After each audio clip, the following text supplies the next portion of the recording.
Ok, hermanos, buenas noches, bienvenidos. Hoy estamos en este discipulado hoy es martes 31 de mayo, estamos despidiendo un mes, ahora sí, ya mañana junio, pero bueno, gracias a Dios que nos da la oportunidad de poder reunirnos un martes más, ¿no? Así es que vamos a orar, vamos a darle gracias a Dios para que avancemos, a ver si podemos terminar el tema. Yo creo que sí, tenemos bastante información, pero a ver si lo terminamos. Entonces voy a pedirle, bueno, Pablito, regálanos una oración tú, ya que estás ahí a mano.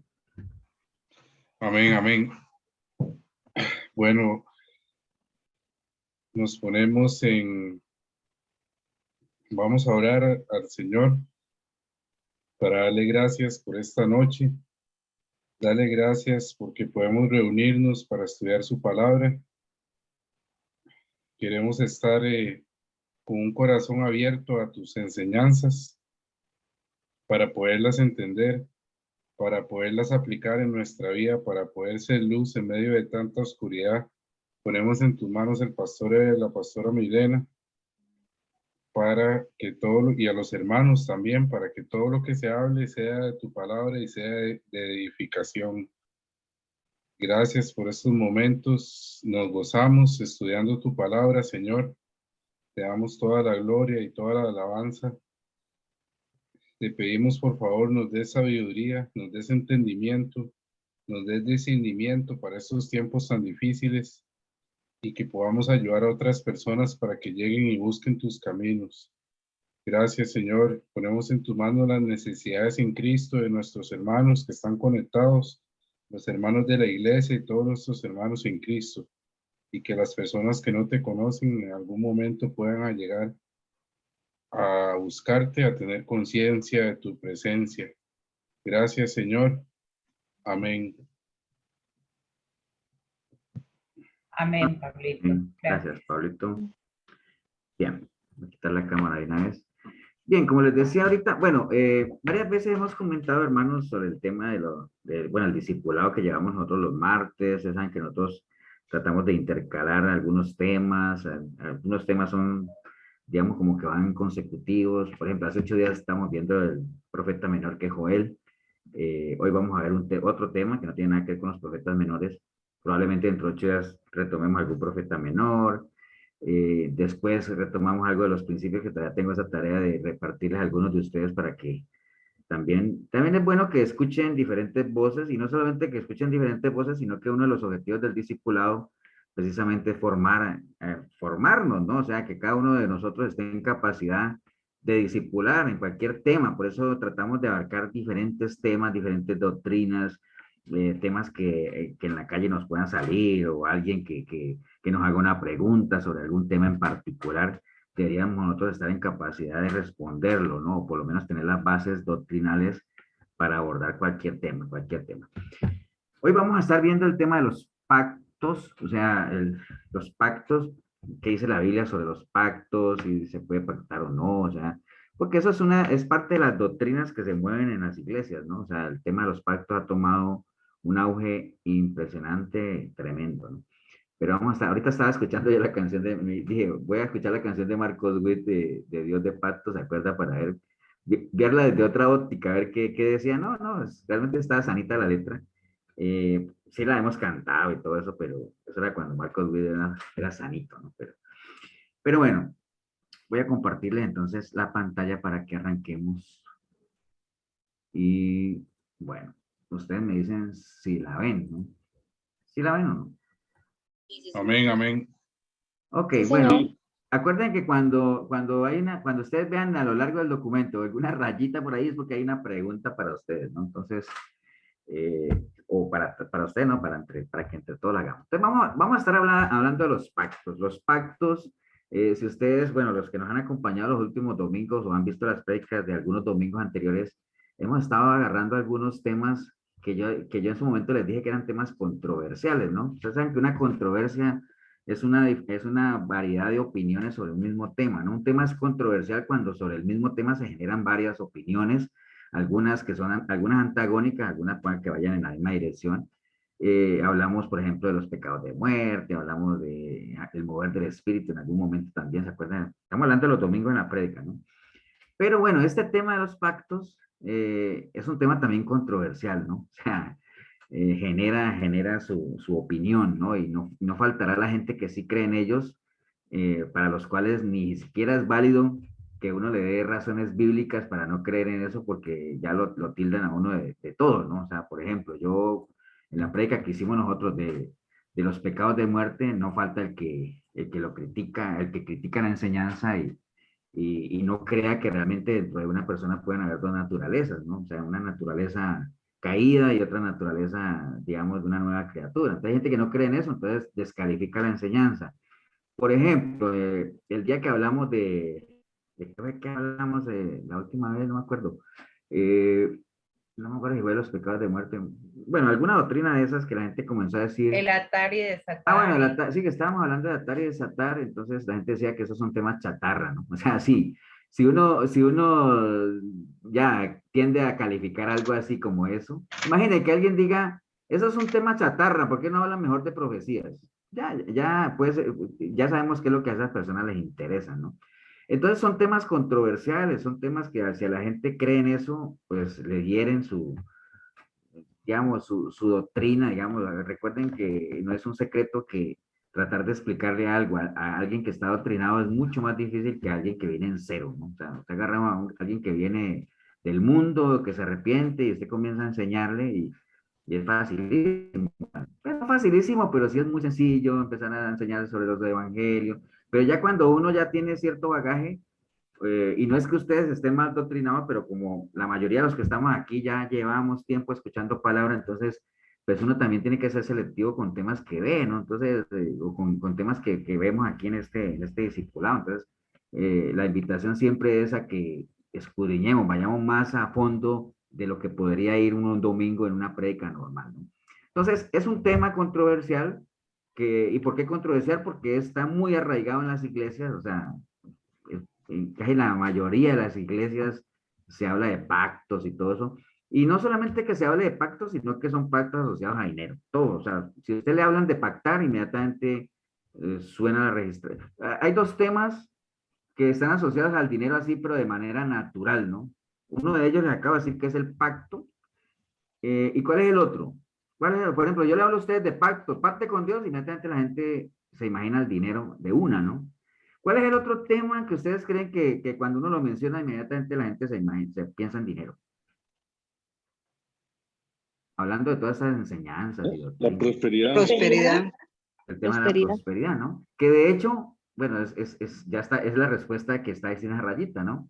Los pactos económicos en las iglesias, obviamente, porque pues hay pactos económicos en la política y todo eso, pues, no nos interesa a nosotros, pero los pactos económicos dentro de las iglesias básicamente surgen como resultado de toda esa corriente ideológica llamada, que usted ya lo contestaron, llamada la teología de la prosperidad, ¿cierto? O doctrina de la prosperidad, ¿no? Eso que todos más o menos ya sabemos y hemos oído mucho sobre esa teología de la prosperidad, ¿no? Donde dice que el cristiano no puede ser pobre, el cristiano siempre tiene que tener dinero. Y entonces es algo que a quien no le gusta, ¿no? A la gente le gusta que le hablen de eso y por eso es que tiene mucho auge, sobre todo en los programas televisivos, por allá en la década de los 90, donde básicamente todo comenzó a girar alrededor de esta teología y básicamente se instaló en las iglesias como un modelo de predicación, ¿no? Por eso es que usted ve la gran mayoría de las personas que salen de una iglesia, pues se van porque dicen, no, es que en esa iglesia ya no se habla sino de prosperidad y de plata. Y pues entonces se volvió como un epicentro de la prédica, ¿no? O sea, ya todo, al final, la mayoría de las prédicas van a dar allá, a esa parte de la prosperidad, el dinero, las ofrendas y todo eso, ¿no? Entonces, básicamente por medio de esa corriente ideológica, porque no es teológica, eh, o sea, porque, ¿qué es algo teológico? ¿Ustedes saben qué es algo teológico? De Dios, Dios, Dios. Sí, algo Conocer de teológico, Dios. Dios. algo teológico digamos que todo gira alrededor de Dios, o Dios es el centro de eso, ¿no? Entonces, esta corriente no es teológica porque Dios no tiene nada que ver con eso, o por lo menos como la enseñan, porque en la Biblia sí se habla de la prosperidad, pero de otro tipo, sino que es más bien una corriente ideológica, ¿no? O sea, obedece a una idea de alguien o de una corriente de gente que por medio de la manipulación de ciertos pasajes de la Biblia, pues crearon una falsa doctrina, ¿no? Entonces, básicamente, como les decía, pues eso se ha convertido en un pilar bien importante que sustenta pues todo eso de la teología de la prosperidad, ¿no? Entonces, digamos que a diferencia de otras doctrinas, de otras falsas doctrinas, pues esta que estamos viendo ahorita de los pactos, realmente en la Biblia no hay ninguna base sólida como para que la avale. Ahora ustedes dirán, pastor, pero ¿y las otras falsas doctrinas sí? Pues vieras que sí, hay algunas doctrinas, por ejemplo, la doctrina aquella de que salvo siempre salvo, que uno podría decir, sí, pero es que eso no, no está sustentado, no está, digamos, no hay una base sólida en la Biblia, pero viera cómo sí la gente que defiende este tipo de enseñanzas, cómo encuentra o cómo tiene su sustento bíblico con el cual la defienden. No en vano, son muchísimos años en los cuales está una corriente contra la otra y realmente no, ahí van, y durarán quién sabe cuántos años más, quién sabe hasta la venida del Señor, y nunca se pondrán de acuerdo porque los sustentos o los soportes bíblicos de lado y lado pues son fuertes, ¿no? Y no solamente esa, lo de las maldiciones generacionales, aunque eso no es bíblico, pero también lo sustentan y todo eso. Pero esta en particular, esta de los pactos, vieras que no, la base con la cual la gente se apoya para esto no es tan sólido como tal, ¿no? Entonces, eso es lo que vamos a estar viendo hoy aquí en esto, en este material, de que nos quede completamente claro, aunque yo sé que ustedes tienen la idea general clara sobre los pactos y todo eso, pero qué bueno es adentrarse un poquito más en la palabra y lo que la palabra dice. Entonces, básicamente, como no hay una base sólida doctrinal para, digamos, para avalar esta enseñanza de los pactos como tal, los pactos bíblicos, eh, digamos que las personas que la enseñan, podría ser, digamos, porque hay algunas doctrinas donde hay gente que enseña eso, más que todo por, como lo hablamos un domingo de esto, que el Señor decía, ustedes erran porque ignoran las escrituras. Entonces hay gente que ignora las escrituras y en medio de esa ignorancia, pues enseña algo que no es, pero no hay del todo mala intención, sino lo que hay es ignorancia, ¿no? Pero en este caso de los pactos sí hay algo con dolo, ¿no? O sea, lo que lleva a la gente a hacer esto, uno podría decir que esta doctrina es intencional, principalmente porque la gente que promueve todo esto de pactar y haga los pactos, pues busca más la prosperidad de aquel que enseña que aquel que realmente está pactando, ¿no? Por lo general que pacta, pues charita, como dicen aquí, pactó y muchos no vieron el resultado, la respuesta al pacto, pero el dinero con el cual estos pactaron, pues sí fueron a dar a manos de aquellos que promueven esta doctrina. Entonces, sí es algo intencional, sí la gente sabe y no quiere ser adelantarme algo que les voy a decir más adelante, o mejor voy a adelantar, sí. Que por ejemplo, ustedes ven que, y más adelante lo vamos a ver, digamos, uno de los votos, porque no son pactos, que hay en la palabra donde dice que uno primero debe ver la respuesta del Señor, realmente si el Señor responde a lo que uno está pidiendo y si hay esa respuesta, pues uno obviamente retribuye o cumple la promesa, ¿no? Eso no es lo que enseñan en la televisión ni nada de eso. Ustedes saben que en el enlace lo que dicen es, bueno, pague primero, o sea, quiere algo de Dios, pacte primero y ahora sí haga su pida a Dios y Él le responderá o no, ¿no? Porque si esta gente lo hiciera como es, diga, haga su petición a Dios y si Dios le responde, entonces ofrende o pacte, ¿no? Obviamente ellos quebrarían, ¿por qué? Porque muchas de las cosas que la gente pide a Dios, pues no tienen nada que ver con Dios, entonces Dios no va a responder esa petición. Entonces, como Dios no responde, pues no va a haber el famoso pacto, entonces no va a haber dinero. Pero ahorita más adelante lo vamos a desarrollar. Entonces, es algo intencional. Definitivamente la gente lo hace con dolo, los que promueven todo esto. Y por otro lado, es algo tendencial, ¿no? O sea, se ve, obviamente, las iglesias que practican eso, porque para todo hay público, pues son iglesias que generalmente se ven muy prósperas, son ministerios grandes, son mega iglesias, son económicamente sólidas. Entonces, eso hace, obviamente, que otras iglesias tengan esa tendencia a imitar lo que estos hacen, ¿no? Porque pues es algo que les funciona, ¿no? Que no tiene nada que ver Dios ahí, pero por lo menos es algo que les funciona. Entonces, esto de pactar con Dios, pues no tiene ningún respaldo bíblico, a pesar de que muchos lo acepten y lo ven como una doctrina cristiana, eso no tiene respaldo bíblico el pactar con Dios, ahorita lo vamos a ver. Hoy básicamente tendríamos que entender que con Dios, digamos, no podemos negociar milagros ni nada de eso, o sea, recuerda que las cosas de Dios no tienen nada que ver con dinero, ¿no? Como está en Hechos 8:18, ¿se acuerdan la historia de Simón el mago y todo aquel que vio a los apóstoles haciendo y poniendo manos, y entonces él les ofreció dinero, diciéndole, dame a mí ese poder para que cualquiera a quien yo impusiera manos reciba el Espíritu Santo? Entonces Pedro le dijo, tu dinero perezca contigo porque has pensado que el don de Dios se obtiene con dinero. Entonces, con Dios no se mueven las cosas así, los milagros no son negociables, los milagros no tienen horas, los milagros no tienen un ticket de entrada para uno entrar a gestionar un milagro, eso no tiene nada que ver, pero que hay gente que lo cree, pues hay gente que lo cree, o sea, para todo hay, ¿no? Entonces, ni siquiera podemos decirle a Dios cuánto vale lo que Él va a hacer, y nada de eso, porque es una, ¿cómo se llama? Un insulto a la inteligencia, ¿no? Creer que uno le dice a Dios cuánto vale lo que él hace y cuándo lo tiene que hacer y todo ese asunto, ¿no? Pero bueno, eso no es bíblico, eso ya lo sabemos, ¿no?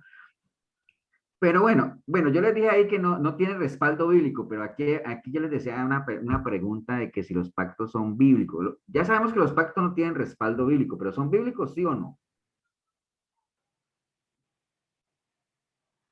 Sí, claro, son bíblicos. Sí, son bíblicos. Sí, ¿Por qué son bíblicos? un acuerdo con Dios, para cambiar la palabra pacto por acuerdo. Pero ¿por qué son bíblicos? La pregunta es, ¿son bíblicos sí o no? Sí, Sí, porque porque están en la Biblia. Exacto. Así O sea, es. la respuesta es esa, ¿no? Así concretamente. O sea, ¿son bíblicos? Sí, ¿por qué? Porque están en la Biblia. O sea, la Biblia menciona, la palabra Cierto. pacto aparece más de 300 veces en la Biblia, ¿no? Más de 300 veces. Entonces, cuando yo les decía ahorita de la canción de Marcos 10 de Dios de pacto, sí, entonces Dios es un Dios de pacto. La palabra aparece muchas veces en la Biblia. Ahora, el tema no es si Dios es un Dios de pactos, sino pactos de quién con quién, de nosotros allá o de allá para nosotros. Entonces, en el Antiguo Testamento, la palabra hebrea berit, que se hace alusión a lo que son pactos, tiene la connotación de un acuerdo contractual entre Dios y una persona o entre dos seres humanos, ¿no? Lo cual implica una acción vinculante entre ambas partes. Entonces, si ven ahí, ya comienza a definirse unas cosas, dice, es un acuerdo entre Dios y una persona o entre dos seres humanos, pero no habla de entre una persona y Dios, ¿no? Porque ahorita lo vamos a desarrollar. Entonces, ahí donde vemos, por ejemplo, que la palabra pacto se aplica a tratos entre hombres, como el caso de Abraham y Abimelech, por allá en Génesis 21:27, que Génesis 21:27 dice, y tomó Abraham ovejas y vacas y dio a Abimelech e hicieron ambos pacto, ¿no? Entonces, es un pacto, eso fue un acuerdo entre quiénes, entre ellos dos, ¿no? Entre Abraham y Abimelech por algo que había pasado ahí, entonces están haciendo un negocio, lo que sea, entonces básicamente tomaron la decisión y yo te doy esto y aquí acá y yo hago esto y tú haces lo otro, ¿no? Entonces, eh, digamos que también menciona la palabra algunos tratos o acuerdos o promesas, o, que en este caso cuando es de Dios con el hombre, pues sí se le llama pacto, de hecho él le llama así, ¿no? Y a lo largo de la palabra vemos que, por eso decía que Dios es un Dios de pactos, porque hay muchas clases de pacto, ahorita vamos a ver algunos de ellos, ¿no? ¿Ustedes se acuerdan quién era Abimelech? ¿Alguien se acuerda quién era Abimelech? ¿Y qué episodio en particular recuerdan de Abimelech? ¿Quién se acuerda de Abimelech? A ver, nada más como para ponerlo a ustedes para que no se me duerman ahí. Él Ya fue que el que, perdón, él fue el que pactó diciendo que iba a sacrificar al primero que salía a su casa y salió su hija. No, no es ese. No, Pero por ejemplo, ¿quién era Abimelech? Primero, ¿quién era? ¿Qué era él? Era un rey. Era un rey, bueno, está bien, por ahí ya vamos bien, era un rey, ¿cierto? ¿Y qué Sí. episodio, no quiero decir famoso, pero qué episodio conocido hay Era el rey, que le era pasó el ahí rey, que involucraba a Abimelech? perdón, Ajá, era el rey que que quiso estar con Sara. es correcto. ¿Ustedes se acuerdan que, sí, que Abraham le dijo a él que Sara era la hermana y todo eso como Sí. para salvaguardarse? Y entonces él tomó a Para que no lo Sara. mataran. Él tomó a Sara, obviamente no alcanzó a llegarse a ella, pero Dios le habló en sueños y le dijo, no hagas eso porque ella tiene marido y todo eso. Y dice, pero guau, yo tengo la culpa. Si me dijeron que ella era hermana y todo. ¿Se acuerdan? Ese es el mismo Abimelech. Ese es ese, ¿no? El caso es que la Biblia menciona ahí en Génesis 21:27 que Abraham y Abimelech hicieron un pacto, digámoslo así. Ellos hicieron un pacto entre ellos. Recuerde, pacto solamente entre Dios y los hombres o entre hombres, ¿no? Entre personas, nada más. Entonces, nada más por ahí lo vamos viendo. Entonces, vamos a definir la definición clásica de lo que es un pacto. O sea, un pacto es el acuerdo entre dos partes que no se puede quebrantar. Es un acuerdo para beneficio de ambas partes. Y si alguna de estas lo rompe, ya no es un pacto. Entonces, esa es la definición de pacto. Si buscamos en el diccionario, cualquiera, un diccionario común y corriente, dice que es un convenio o tratado solemne, estricto y condicional entre dos o más partes, en que se establece una obediencia a cumplir uno o varios puntos creados en un contrato formal que ambas partes se comprometen a cumplir con las acciones y recoger gratificaciones de la otra parte. Entonces aquí es como quien dice, dos partes se unen, se comprometen a algunas cosas, pero cada uno pone lo suyo, ¿ah? y el otro tiene que recoger cada parte tiene que poner y el otro tiene que recoger gratificación por eso, ¿no? Entonces, aquí vamos a desarrollar algunos puntos. Entendiendo entonces que un pacto es el acuerdo entre dos partes, ¿cierto? Eso lo tenemos claro. Entonces, imaginen ustedes qué podemos tener nosotros como personas y todo, qué ofrecerle a Dios, porque un pacto se caracteriza por eso, son dos partes en la cual cada uno ofrece lo suyo.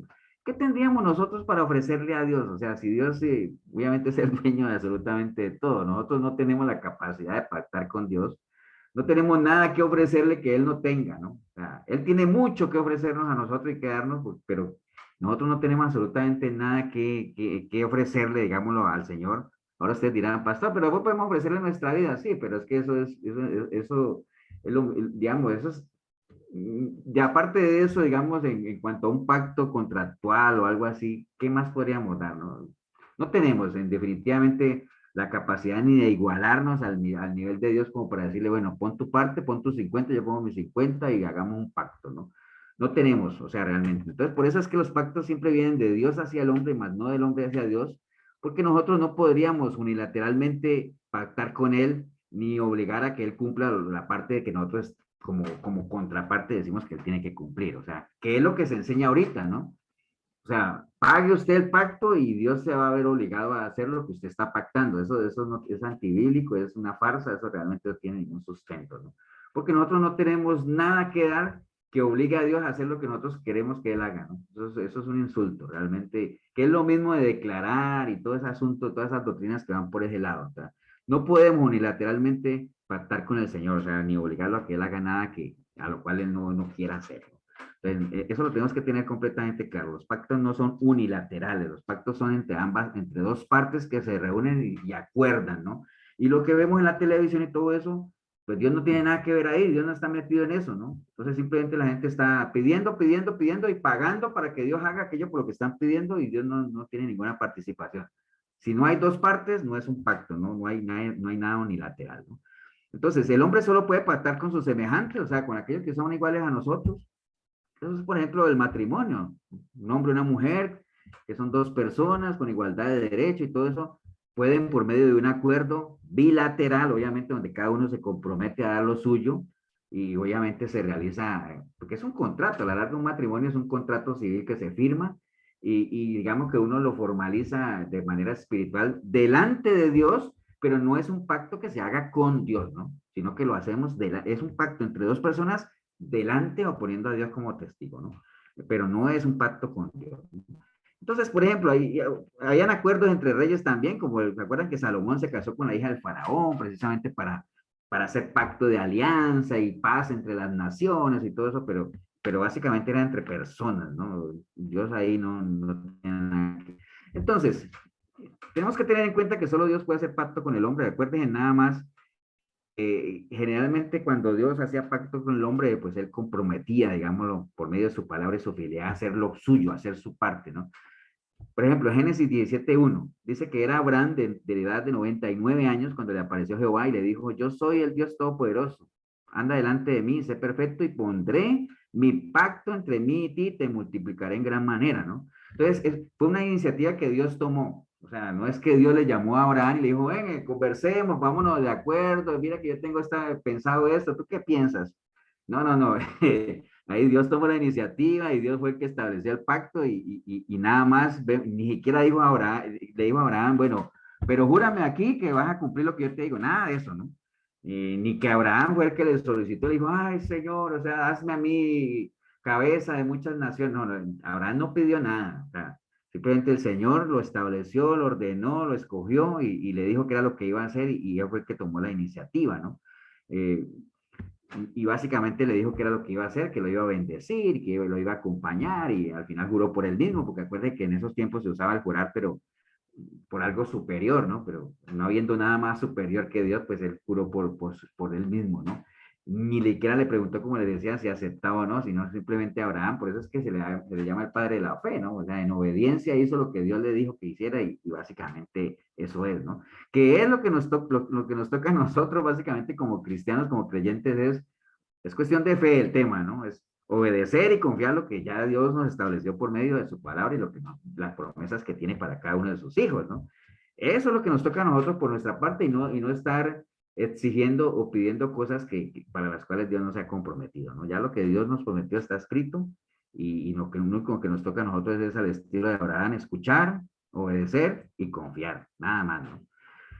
Entonces, en las escrituras, no obstante, obviamente, que sabemos que Abraham, obviamente, cumplió y escuchó, obedeció y ejecutó y sin decir nada, pero también, obviamente, las escrituras muestran muchos casos, varios casos donde algunas personas, y no solamente personas, sino pueblo en general, pues, ha fallado, ¿no? En cumplir la parte del pacto, porque acuérdense que cuando es de Dios con la humanidad o con el hombre, es un pacto de Él con el pueblo, con la humanidad, y Él cumple su parte, y lo único que le corresponde a la otra persona, que es lo que dijimos que hizo Abraham, que era escuchar, obedecer, ¿no? Pero ni siquiera esa parte del pacto a veces, muchas veces se ha cumplido. Por ejemplo, en Primera de Reyes 19:10 dice, Él respondió, he sentido un vivo celo por Jehová, Dios de los ejércitos, porque los hijos de Israel han dejado tu pacto. Han derribado tus altares y han matado a espada a tus profetas y solo yo he quedado y me buscan para quitarme la vida. ¿Ustedes, alguien sabe quién dijo eso?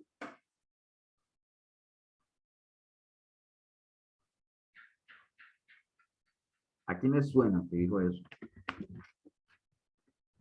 Sin buscar en Google, ¿eh? Así, 1, 5, 4, 3, 2. Del profeta, el que mató a los 400. Solo yo he quedado.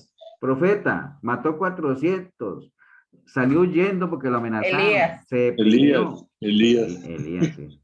Acuerda que Elías, entonces, mira lo que está diciendo ahí, los hijos de Israel han dejado tu pacto, o sea que por más que estaban el pacto establecido entre Dios y su pueblo y que Dios siempre, obviamente, la fidelidad de Dios es por siempre, Él es fiel a lo que Él es, pero aún así la gente deja de lado un pacto, ¿no? No obedecen por menos la parte que le toca, ¿no?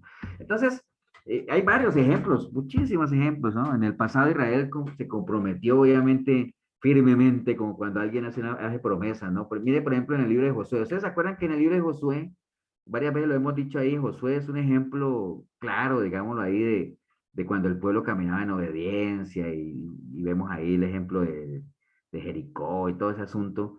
Era un modelo de comportamiento del pueblo en el libro de Josué, pero otra cosa pasó cuando ya vamos al libro de Jueces. Pero, por ejemplo, miren en Josué 24:20. Que es parte del pacto de Dios con su pueblo y a lo que se compromete el pueblo, obviamente, para hacer su parte en el compromiso, ¿no? Dice, si dejareis a Jehová y sirviereis a dioses ajenos, él se volverá y os hará mal y os consumirá. Después que os ha hecho bien, el pueblo entonces dijo a Josué, no, sino que a Jehová serviremos. Y Josué respondió al pueblo, vosotros sois testigos contra vosotros mismos de que habéis elegido a Jehová para servirle. Y ellos respondieron, pues testigos somos. Quitad pues ahora los dioses ajenos que están entre vosotros e inclinad vuestro corazón a Jehová, Dios de Israel. Y el pueblo respondió a Josué, a Jehová nuestro Dios serviremos y su voz obedeceremos. O sea, ¿qué es lo que hizo Abraham arriba, no? Entonces, la promesa del Señor estaba. ¿Cuál era la promesa del Señor al pueblo? Recuerde, nada más ubiquen el contexto. Cuando usted vea el libro, dice, uy, ya sé en qué estoy ubicado. ¿Cuál era la promesa que Dios le había hecho al pueblo? Que estaría con ellos siempre. Sí, parte, ¿qué más?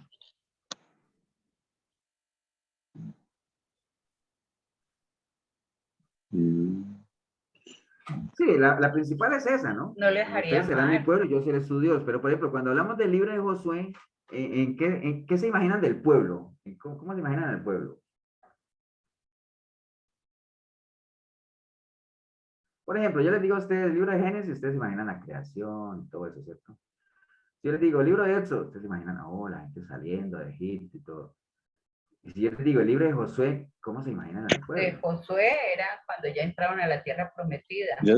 ¿Quién tenía este? O sea, iban caminando a la tierra prometida y todo ese asunto, ¿no? Entonces, parte de las promesas que el Señor le había hecho a su pueblo, ¿cuál era? Lo puede llevar a una tierra en la que fluye leche y miel, y entonces, obviamente, allí van a tener que pelear y conquistar las tierras, usted será mi pueblo, yo seré su Dios, bueno, todas las promesas que les había dado, ¿no?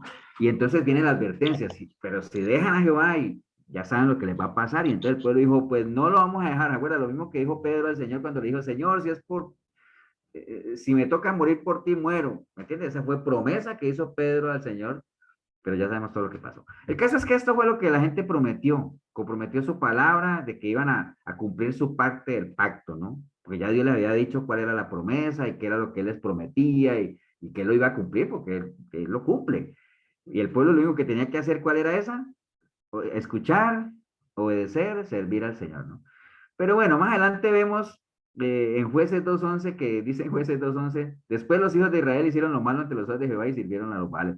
Lo que acaban de decir en versículos atrás en Josué de que solo a ti obedeceremos y todo, más adelante hicieron todo lo contrario, ¿no? Porque casi siempre es así, ¿no? Entonces, es un ejemplo nada más. No existe en las escrituras, hermanos, o sea, que alguien quiera pactar con Dios y que Dios acepte, ¿no? O sea, así, como que yo, o sea, hago pacto contigo y que Dios diga, bueno, entonces yo voy a hacer lo que tú me estás pidiendo, ¿no? No existe, digamos, esos casos. Básicamente, eso sería como tentar a Dios, ¿no? Porque acuerden, ¿qué es tentar a Dios? ¿Ustedes se acuerdan que bueno, ahí dice, ahí está la respuesta, ¿no?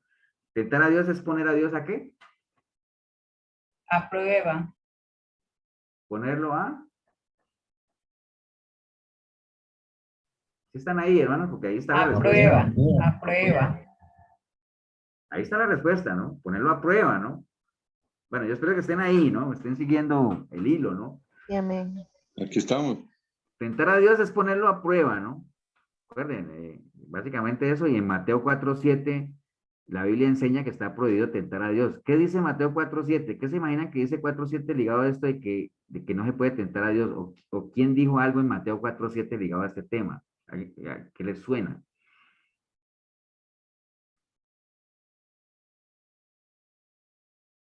Eso es el pasaje de las tentaciones, ¿se acuerdan? Cuando el Señor le dijo al enemigo, a Satanás, ¿no tentarás a quién? Al Señor, Señor tu tu Dios. Dios, ¿no? Entonces, a Dios no se le puede tentar. Entonces, no hay ejemplo porque eso de querer pactar de una persona, pactar directamente con Dios de una manera unilateral, eso es prácticamente tentarlo, ¿no? Por eso es que todo esto, estas doctrinas de los pactos y de las declaraciones y todo eso es delicado. Eso es prácticamente tentar a Dios, ¿no? Eso, y a veces no lo dimensionan de esa moda, de esa forma. Entonces, a lo largo de la palabra...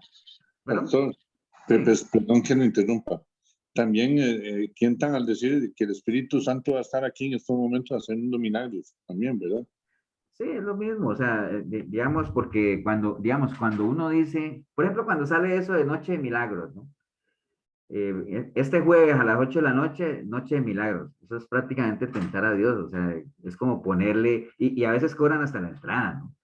¿Me entiendes? Es como condicionar a Dios a que este jueves a las 8 de la noche tiene que estar él ahí haciendo lo que la gente le pida que haga, y muchas veces son cosas que la gente pide que no tienen nada que ver con la naturaleza santa de Dios. Por eso les decía ahorita que si en esas maratónicas y todo eso existiera la condición de que haga su petición a Dios, si Dios se la cumple, entonces deposite.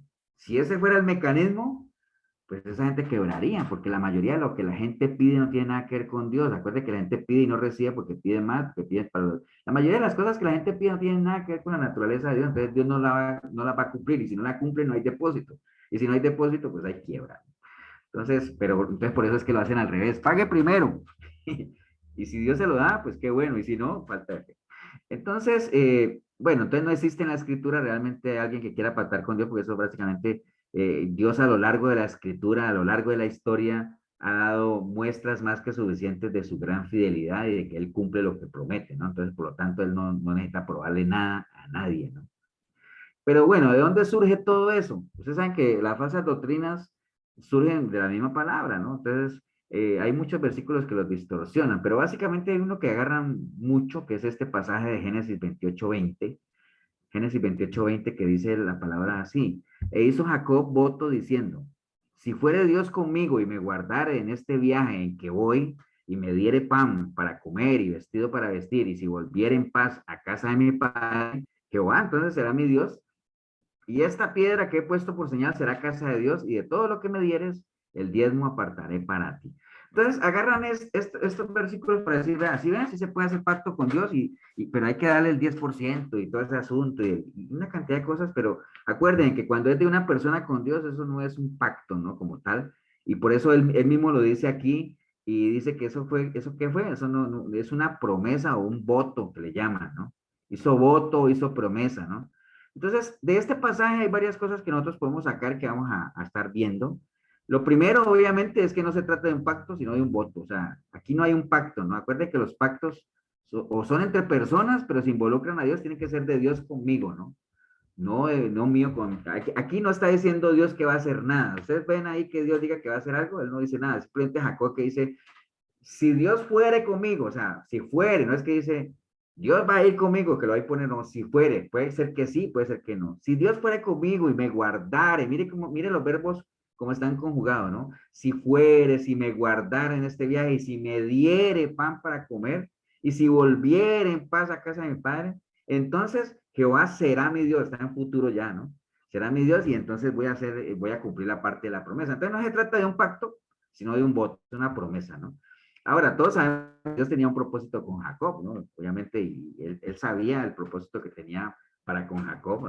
Eso obviamente en otra parte de la escritura está, pero ya está establecido.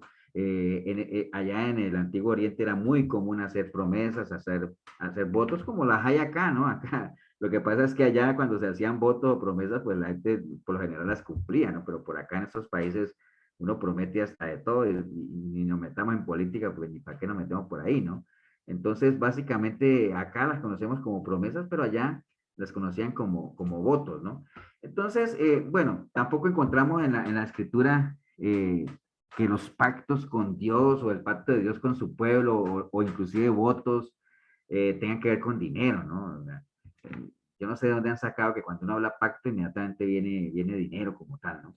Ahorita más adelante vamos a ver que hay votos o promesas que involucran cosas que no tienen nada que ver con dinero. Por ejemplo, por allá alguien hizo una promesa de hacerse nazareo, que su hijo, o que iba a ofrecer a su hijo, o algo que mencionaron ahorita de que la primera que salga de ahí se la voy a ofrecer al Señor. Ahorita lo vamos a ver también, ¿no? Entonces, no tiene nada que ver con dinero, o sea, no implican cantidades de dinero. Ya lo habíamos visto antes de que las cosas de Dios no se compran con dinero, ya lo habían dicho los apóstoles también, ¿no?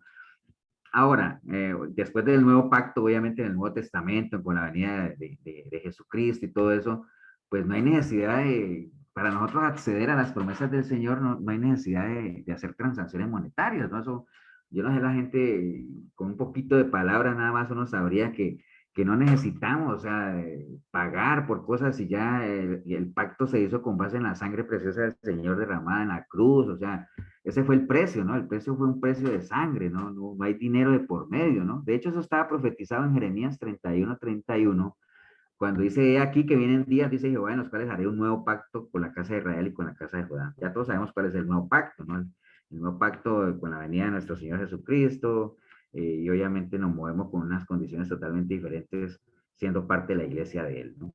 Entonces, esa idea de que uno como hijo de Dios siempre tiene que estar en el eslogan aquel, ¿no? Bendecido, prosperado y en victoria y nunca tener necesidades financieras ni nunca enfermarse, pues obviamente es tan falsa como este tipo de doctrina, ¿no? El Señor ya nos había enseñado, o sea, en Mateo 16:24, cuál era el precio, ¿no? Recuerden, no es dinero ni nada de eso, pero él nos enseñó ahí cuál es el precio que uno tendría que pagar para ser discípulo de Él.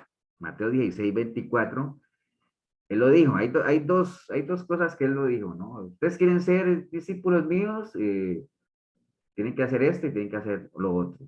¿Qué se les ocurre? ¿Cuál podrían ser esos dos precios que uno tendría que pagar, digamos así, para ser discípulo del Señor? Uno era negarse a sí mismo. Negarse a sí mismo. ¿Cuál es la otra? Seguirlo. Seguirlo, pero antes de seguirlo hay que hacer algo. Ahí te falta una frase. Tomar la cruz. Tomar la cruz y seguirlo. Ese es el precio. ¿Hay dinero ahí? Para negarse a uno mismo necesitamos plata. No necesitamos plata. Para cargar cada uno la cruz y seguirlo necesitamos plata. No necesitamos plata. Entonces, eso no tiene nada que ver. Ese es el verdadero precio. No hay dinero de por medio ni nada de eso. Son cositas que sacamos de ahí, ¿no? Entonces, las iglesias primitivas jamás enseñaron eso, acuérdense, siempre cuando salgan enseñanzas eso lo enseñó el Señor, lo enseñaron los discípulos, lo enseñó la iglesia, está respaldado por la palabra, hace parte de la naturaleza santa de Dios, o sea, eso no lo enseñó, la iglesia primitiva no lo enseñó, los apóstoles nunca instaron a los creyentes a pactar con Dios a cambio de bendiciones y favores, nada de eso, ¿no? De hecho, Filipenses 4:10 dice la palabra del Señor ahí. En gran manera me gocé. ¿Quién escribió eso? Filipenses 4:10. Pablo. Pablo. Pablo. Dice Pablo, en gran manera me gocé en el Señor de que ya al fin habéis revivido vuestro cuidado de mí, de lo cual también estabais solícitos, pero os faltaba la oportunidad. No lo digo porque tenga escasez, pues he aprendido a contentarme. Cualquiera que sea mi situación, sé vivir humildemente, sé tener abundancia en todo y todo y por todo estoy enseñado, así para estar saciado como para tener hambre, así para tener abundancia como para padecer necesidad. Eso es lo que decía Pablo. Imagínense, si Pablo estaba necesitado porque a él le llegaban sus ayudas de sus iglesias, porque él decía, tranquilo, o sea, qué bueno que pudieron ayudarme, y no lo digo porque ahorita tenga escasez, porque él lo dice, no lo digo porque tenga escasez, pues no es que me esté quejando, pero entonces, ¿de dónde viene todo eso de que realmente no estamos exentos de la escasez y de la adversidad, ¿no? O sea, la iglesia no enseña jamás eso de estar pactando con el Señor. Entonces, aquí viene una pregunta interesante para ustedes. Dice, si los pactos financieros, estamos hablando de pactos económicos dentro de la iglesia, ¿no? Si los pactos financieros fueran verdaderos, nosotros no necesitaríamos orar a Dios, ¿no? ¿Por qué creen ustedes que no? Porque estamos pagando por lo que vamos a recibir, digamos. Correcto. O sea, si los pactos funcionaran, pues yo para qué le oro a Dios, simplemente pago y listo, ¿no? Tengo lo que quiero. Entonces, esa es la respuesta. O sea, si el dinero fuera suficiente, entonces ¿para qué? Yo no tengo ni, ¿me entienden? O sea, es algo tan tonto a veces decir que un pacto funciona o no, porque entonces, ¿qué papel tiene Dios ahí? ¿Qué soberanía tiene Dios ahí? Absolutamente nada. Más bien lo que nosotros tenemos que hacer es lo que dice Filipenses 4:6. Dice, por nada estéis afanosos, si no sean conocidas vuestras peticiones delante de Dios con toda oración y ruego, con acción de gracias. Eso es lo que realmente se necesita, ¿no? Esa es la manera propiamente de pedir el favor de Dios, ¿no? Oración, Pastor, ruego y acción de gracias. Sí. eso que usted decía, lo de pactar, ¿verdad? Que ya no hay necesidad de orar. También, digamos, ¿dónde quedarían las personas que no tienen para pactar, ¿verdad? Entonces sería un Dios sumamente injusto porque y las Claro, personas, habría excepción de personas ahí, porque el sí, que paga puede y el que no, no. Que es lo mismo como cuando hay esas jornadas y cobran la entrada. Entonces, por más que uno tenga una necesidad, pues no puede acceder a las bendiciones de Dios porque no puede pagar una membresía, no puede pagar una entrada. Sí, imagínense si fuera así, ¿qué fe podríamos tener, verdad? ¿En qué Pues podríamos sí, confiar? para nada, sí. Entonces, el hecho de que ahora ustedes dirán, pastor, pero es que, mira que yo sí conozco casos de gente que ha pactado y ha obtenido, ha obtenido respuesta, digamos así. El hecho de que eso haya pasado no significa que siga siendo una doctrina de Dios, ¿no? No significa eso, ¿no? Obviamente Dios es soberano, Él puede bendecir al que Él quiera y todo eso, pero por lo que conocemos de la palabra, nosotros sabemos que esa no es la forma en la que Él trabaja. Y también sabemos que hay cosas que se mueven sobrenaturales que no necesariamente vienen Exacto, de que no Dios, ¿no? viene de Dios, que no viene de Dios. Así. Y bueno, ustedes saben que nosotros como creyentes no nos toca, no nos corresponde estar mirando las experiencias de otros, ¿no? Sino enfocarnos en la palabra de Dios, que esa es la que realmente nos alumbra en nuestro caminar, ¿no? No estar viendo que si a este le funcionó, que si al otro sí, que al otro no. Entonces voy a hacer lo mismo porque a ese le funcionó. O sea, a veces hay cosas que no es que necesariamente sean pactos, sino que acuerden que las cosas que uno hace para Dios no son en vano, ¿no? Y Dios honra al que le honra. Amén. Entonces, a veces uno hace cosas para el Señor y a uno se le devuelven las bendiciones. Yo creo que cada uno de los que estamos aquí deberíamos tener por lo menos alguna experiencia que contar. Eh, y yo les puedo contar a ustedes algo, o sea, que es algo que a mí me asombra, ¿no? O sea, porque bueno, y hago un paréntesis nada más, y si yo lo cuento es una experiencia personal, ¿no?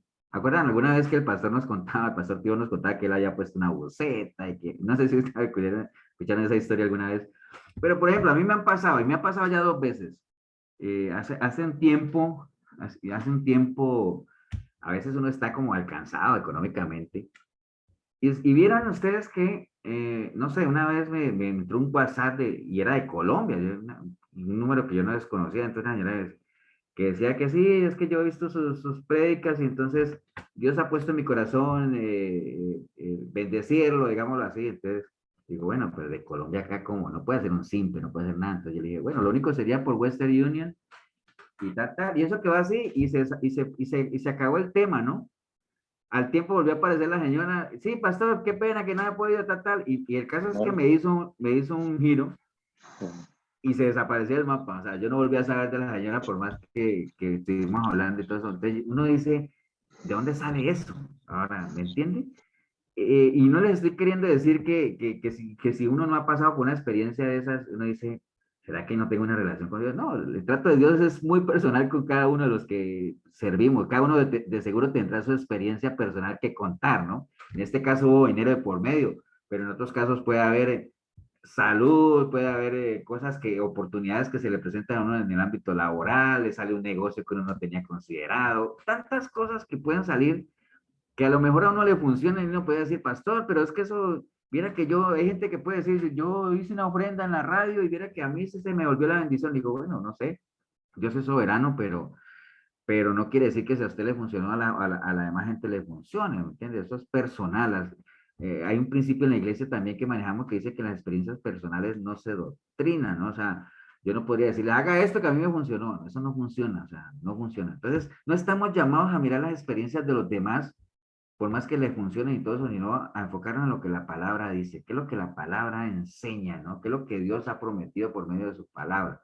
Y como Abraham allá arriba, ¿no? Escuchar, obedecer y sujetarnos a lo que el Señor tiene establecido, ¿no? Lo que les quiere decir con ese ejemplo es que suceden cosas que que los que creemos en Dios sabemos que solo Dios puede hacer, o sea, porque de dónde más pueden salir experiencias como esas, ¿no? ¿Alguien iba a decir algo? ¿Me escuchan? Sí. Ah, ok, perdón, estaba atravesando el audio. Hola, buenas noches.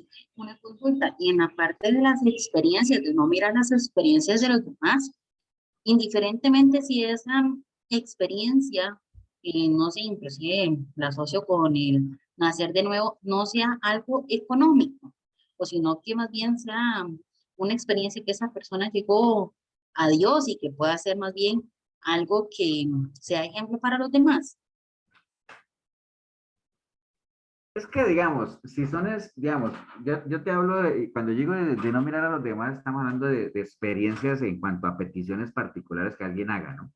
Porque, por ejemplo, si una madre, es más, es que ni siquiera así, por ejemplo, si una madre ora a Dios para que su hijo salga de las drogas, digamos, y suponte que su hijo sale de las drogas, pues sabemos que hay de todo metido ahí, hay misericordia de Dios por un lado, hay que el hijo volviendo en sí reconoció que estaba destruyendo su vida y se arrepintió, le pidió perdón a Dios. Entonces suponte que, porque hay muchos casos de esos, ¿no? Hay muchas madres que digan, no, yo sí he orado y Dios ha atendido mi oración y mi hijo salió de las drogas y todo ese asunto, ¿no? Pero también sabemos que hay miles que están en la misma línea de oración y los hijos siguen metidos en las drogas, ¿me entiendes? Entonces, por más que le funcione a una persona o que en una persona se vea, digamos, cumplido, digamos, algo que pidió al Señor, y no es porque Dios haga excepción de personas en decir, bueno, al hijo de esta señora sí, a los hijos de la otra no, porque también acuérdense que la misericordia de Dios está ahí, lista, pero si la otra persona no se arrepiente, ni modo, ¿no? Entonces, no es que, digamos, alguna diga, bueno, todas vamos a orar porque a ella le funcionó, entonces tiene que funcionarnos a las demás. Dios es soberano y algunas cosas, como les decía, media también la decisión personal de cada una de las personas. Lo que tú hablabas ahorita, Karen, del nuevo nacimiento, no sé si te refieres a que si vemos que una persona, o básicamente a qué te referías tú, Karen, cuando hablas del nuevo nacimiento, para que me explique un poquito más. Sí, básicamente era eso que se estaba diciendo, como, de ahí es como ver las experiencias, pero verlas desde su inicio, ¿verdad? Ver cómo fue, como usted decía, tal vez aquella madre que estaba pidiendo por su hijo, para que saliera de las drogas, como también una vez escuché en la radio que yo creo que no sé si fue usted que nos había contado, de que una mamá tenía un hijo enfermo y se le murió y habían hecho ahí iba a ser salvo, el pastor algo se había dicho. Entonces, básicamente como mirar la experiencia, porque digamos, si yo digo, el nacer de nuevo es que yo vivo una experiencia de una persona que nació de nuevo, cambió totalmente, entonces a eso es lo que yo me refería con el nuevo nacimiento, pero es como mirar bien qué tipo de experiencia fue para saber si viene de Dios o no. Sí, pero por más que venga de Dios, digamos, dando el beneficio de la duda que venga de Dios, eso no garantiza de que como a la otra persona le vino, a ti también te va a venir, porque te digo, cada uno tiene su experiencia, su relación personal con el Señor, ¿no? Cada uno maneja su relación personal con él y no es la misma, ¿no? Hay gente que vive su relación con el Señor de una manera más intensa, más comprometida, más apasionada, hay otros que son más, que pueden ser más vagos, digámoslo así, más light, lo que sea. Entonces, no dejan de ser hijos de Dios en el sentido de que, por definición, el que tiene el Espíritu de Cristo, pues es de él, no es cristiano, pero el nivel ya de compromiso, de servicio, ya para servir, sí hay niveles, ¿no? Entonces, pero este nuevo nacimiento, que tú dices que si uno ve que alguien, sí, alguien entregó su vida al Señor y vieras que vi que esa persona se levantó de lo más vil que estaba tocando fondo y le entregó su vida a Cristo y se levantó y Dios lo restauró. Entonces, que uno viendo esa experiencia personal, uno diga, wow, ahora sí, entonces sí creo, ahora sí que Dios puede cambiar. Uno no necesitaría, en ese sentido, en ese caso en particular, uno no necesitaría ver que eso suceda para creer, porque si no estaríamos más bien caminando por vista y no por fe, ¿no? Entonces, a lo Mateo, ¿no? Si no veo, no creo. No, nosotros estamos totalmente convencidos y le creemos en la palabra como tal, pero nos referíamos más que todo era a ese tipo de experiencias de pactos, entre comillas, que la gente hace, ¿no? De peticiones particulares que la gente hace y pacta o oferta algún dinero y le llega, ¿no? Hay gente que hace, ¿cuánta gente? Yo creo que ustedes conocen, uno ha escuchado casos de gente que hace ofrendas en la radio por un trabajo y después llama y dice, uy, viera que yo ofrendé y para alquilar una casa y a los 5 días la alquilé. Entonces uno dice, bueno, no sé, uno tiene que dar el beneficio de la duda si realmente eso es de Dios o no es de Dios, pero el hecho de que le haya funcionado a esa persona no quiere decir que entonces ahora yo voy a ir cada vez que quiera alquilar una casa, entonces voy y hago mi ofrenda en la radio para poder alquilarla, ¿me entiendes? Entonces no se puede uno mover en esa línea de estar viendo experiencias, digamos, de otras personas creyendo que eso le va a funcionar a todo el mundo. Y también el beneficio de la duda de que realmente eso sea de Dios o no, ¿no? Porque también está el tema de las probabilidades y todo eso de 1001, ¿no? Que pega. Pero el caso es, resumiendo, o por lo menos cerrando en este caso de este tema que estamos hablando aquí, de que el hecho de que a algunas personas le haya funcionado no quiere decir que eso sea algo que sea aceptado por Dios, porque Dios no trabaja así, ¿no? O sea, a Dios no le podemos mover el brazo, ¿no? De creer que porque pactamos y damos el dinero, estamos como comprando el favor de Dios, y es la misma respuesta que le dio los apóstoles a Simón, ¿no? Las cosas de Dios no se compran con dinero, ¿no? Eso es totalmente definitivo. Pastor, Sí. nada más hay que acordarse del Salmo 73, ahí está muy claro. De la prosperidad del impío, ¿sí? Que eso fue lo que le pasó a Asaf, ¿no? Por estar viendo la prosperidad del impío, dice que casi resbala de ver.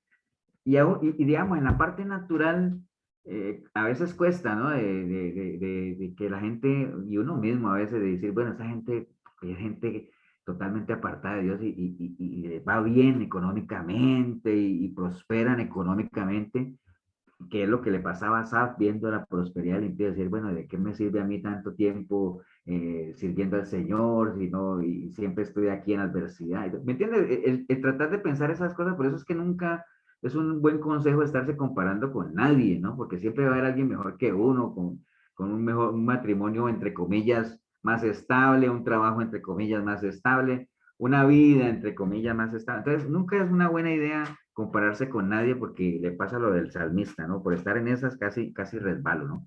Entonces, si nosotros diéramos por válido, como dice ahí, todo ese tipo de cosas que la gente dice, es que a mí me funciona.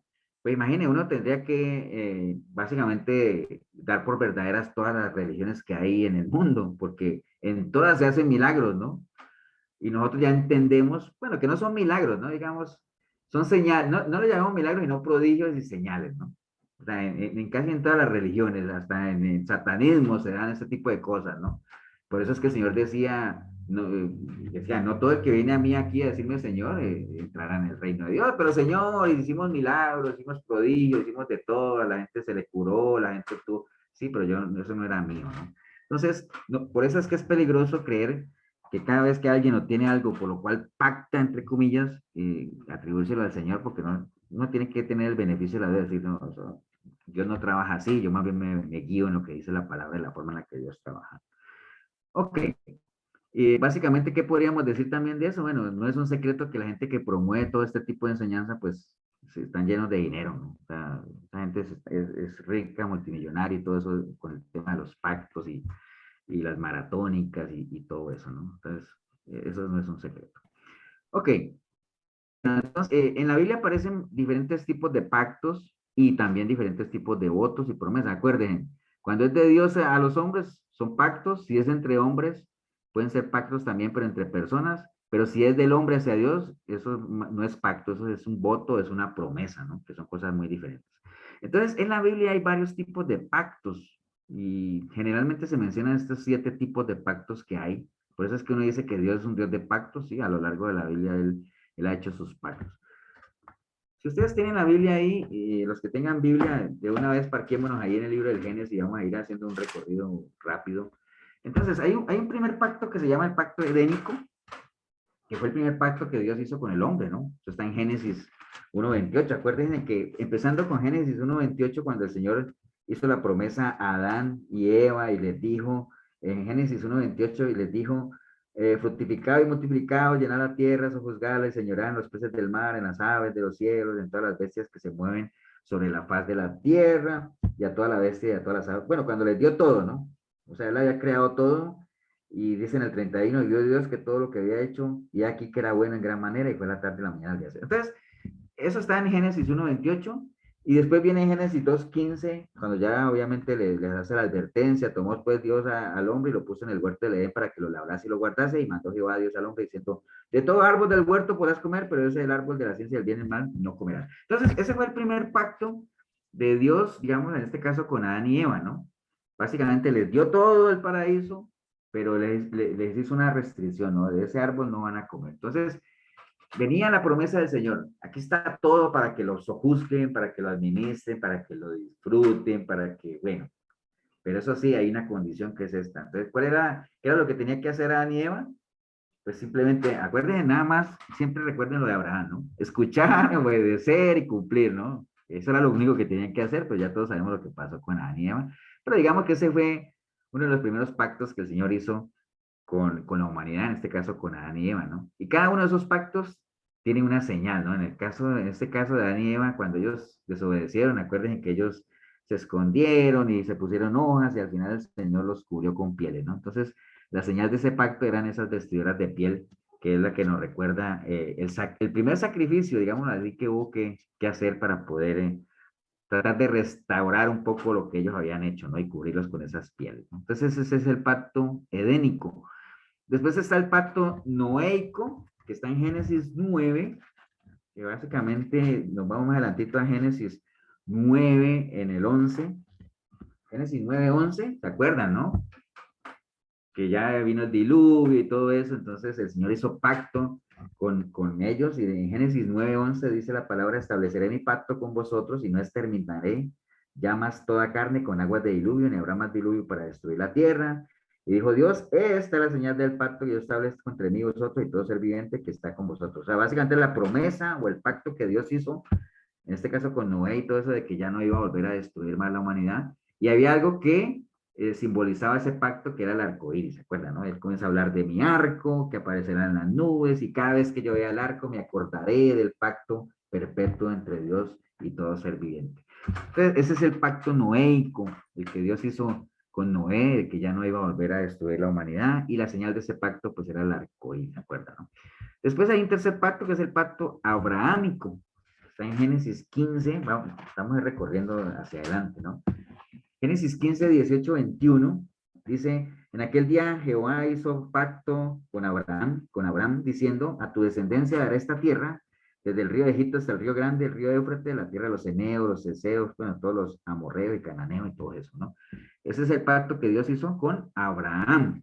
Después en 17, del 1 al 9, está todo, dice la circuncisión, que es la señal del pacto, que también es lo que parte de ese, digamos, de ese compromiso que él hizo con Abraham, que era de 99 años, y básicamente le dijo que en el versículo 2, y pondré mi pacto entre mí y ti, te multiplicaré en gran manera. Entonces, bueno, todo eso. Y la señal de ese pacto, pues era la circuncisión, porque recuerda que más adelante le dice que tienen que circuncidar a todo niño con 8 días de nacido. Entonces ese es el tercer pacto que hizo Dios con Abraham. Entonces, miren que si ustedes van viendo aquí, en estos pactos no, digamos, aquellos con el que Dios los hizo, no es que Dios les consultó nada, ¿no? Simplemente Adán y Eva, bueno, aquí está todo, aquí las condiciones son estas y tal, tal. Con Noé, listo, ya pasó el diluvio, entonces el pacto mío con ustedes es que ya yo no vuelvo a destruir esto aquí, pero es Dios el que toma la iniciativa, el que decide, el que dice lo que va a hacer. ¿Qué le toca a la otra contraparte? Escuchar, obedecer y hacer, ¿no? Con Abraham lo mismo, aquí está, te voy a dar una tierra prometida, te voy a dar un hijo, y tal, y el pacto va a ser la circuncisión. Más adelante viene el pacto mosaico o sinaítico, que eso ya está en el libro de Éxodo, y es básicamente cuando Dios le da la ley a los judíos, ¿no? O sea, cuando, ¿se acuerdan? Pero vamos a leer el versículo nada más en Éxodo 6:2, nada más para que ustedes vean que sí se menciona la palabra pacto. Éxodo 6:2, porque bueno, en Éxodo 6:2 no habla, pero simplemente la presentación de Dios. Acuérdense que en un pacto siempre es importante que las partes se presenten, no muestren credenciales. En este caso 6:2 dice el Señor, habló Dios a Moisés y le dijo, yo soy Jehová, ¿no? Pero más adelante en el 19:5, estamos en Éxodo 19:5, dice, ahora pues, si diereis oído a mi voz y guardareis mi pacto, vosotros seréis mi especial tesoro sobre todos los pueblos, porque mía es toda la tierra, y vosotros me seréis un reino de sacerdotes y gente santa. Estas son las palabras que dirás a los hijos de Israel. Y más adelante en el 24:7 dice, y tomó el libro del pacto y lo leyó a oídos del pueblo, el cual dijo, haremos todas las cosas que Jehová ha dicho y obedeceremos. Entonces Moisés tomó la sangre y roció sobre el pueblo y dijo, he aquí la sangre del pacto que Jehová ha hecho con vosotros sobre todas estas cosas. Entonces ya ese es el pacto que Dios hizo con Moisés, ¿no? Cuando le dio la ley y todo ese asunto. Entonces, ¿cuál es la señal de este pacto? Bueno, por un lado están los 10 mandamientos, que usted lo ve ahí en Éxodo 34, él lo escribió. ¿Y qué más? Voy a leerle nada más Éxodo 34:28.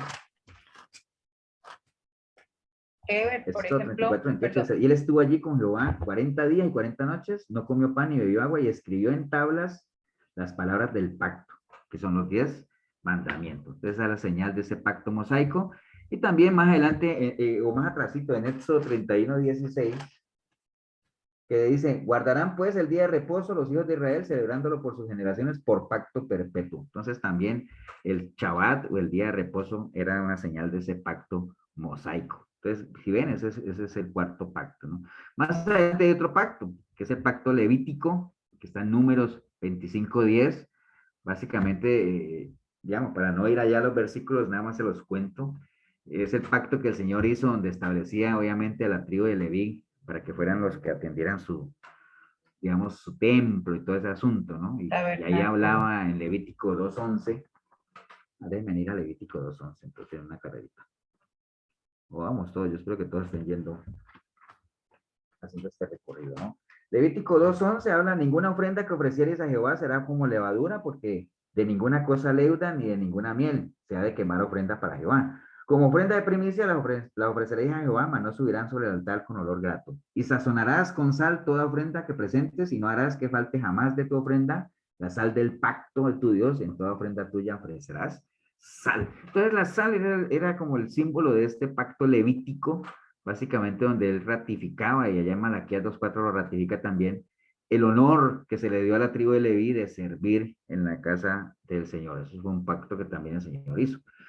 Después, más adelante, está el pacto davídico, básicamente en 2 Samuel 23:2, donde obviamente el Señor hace ese pacto también, donde dice que de la descendencia de David vendrá el Salvador y todo eso, y la señal de ese pacto, pues es el Mesías prometido, ¿no? Entonces, nada más, después cuando ustedes puedan buscar 2 Samuel 23:2.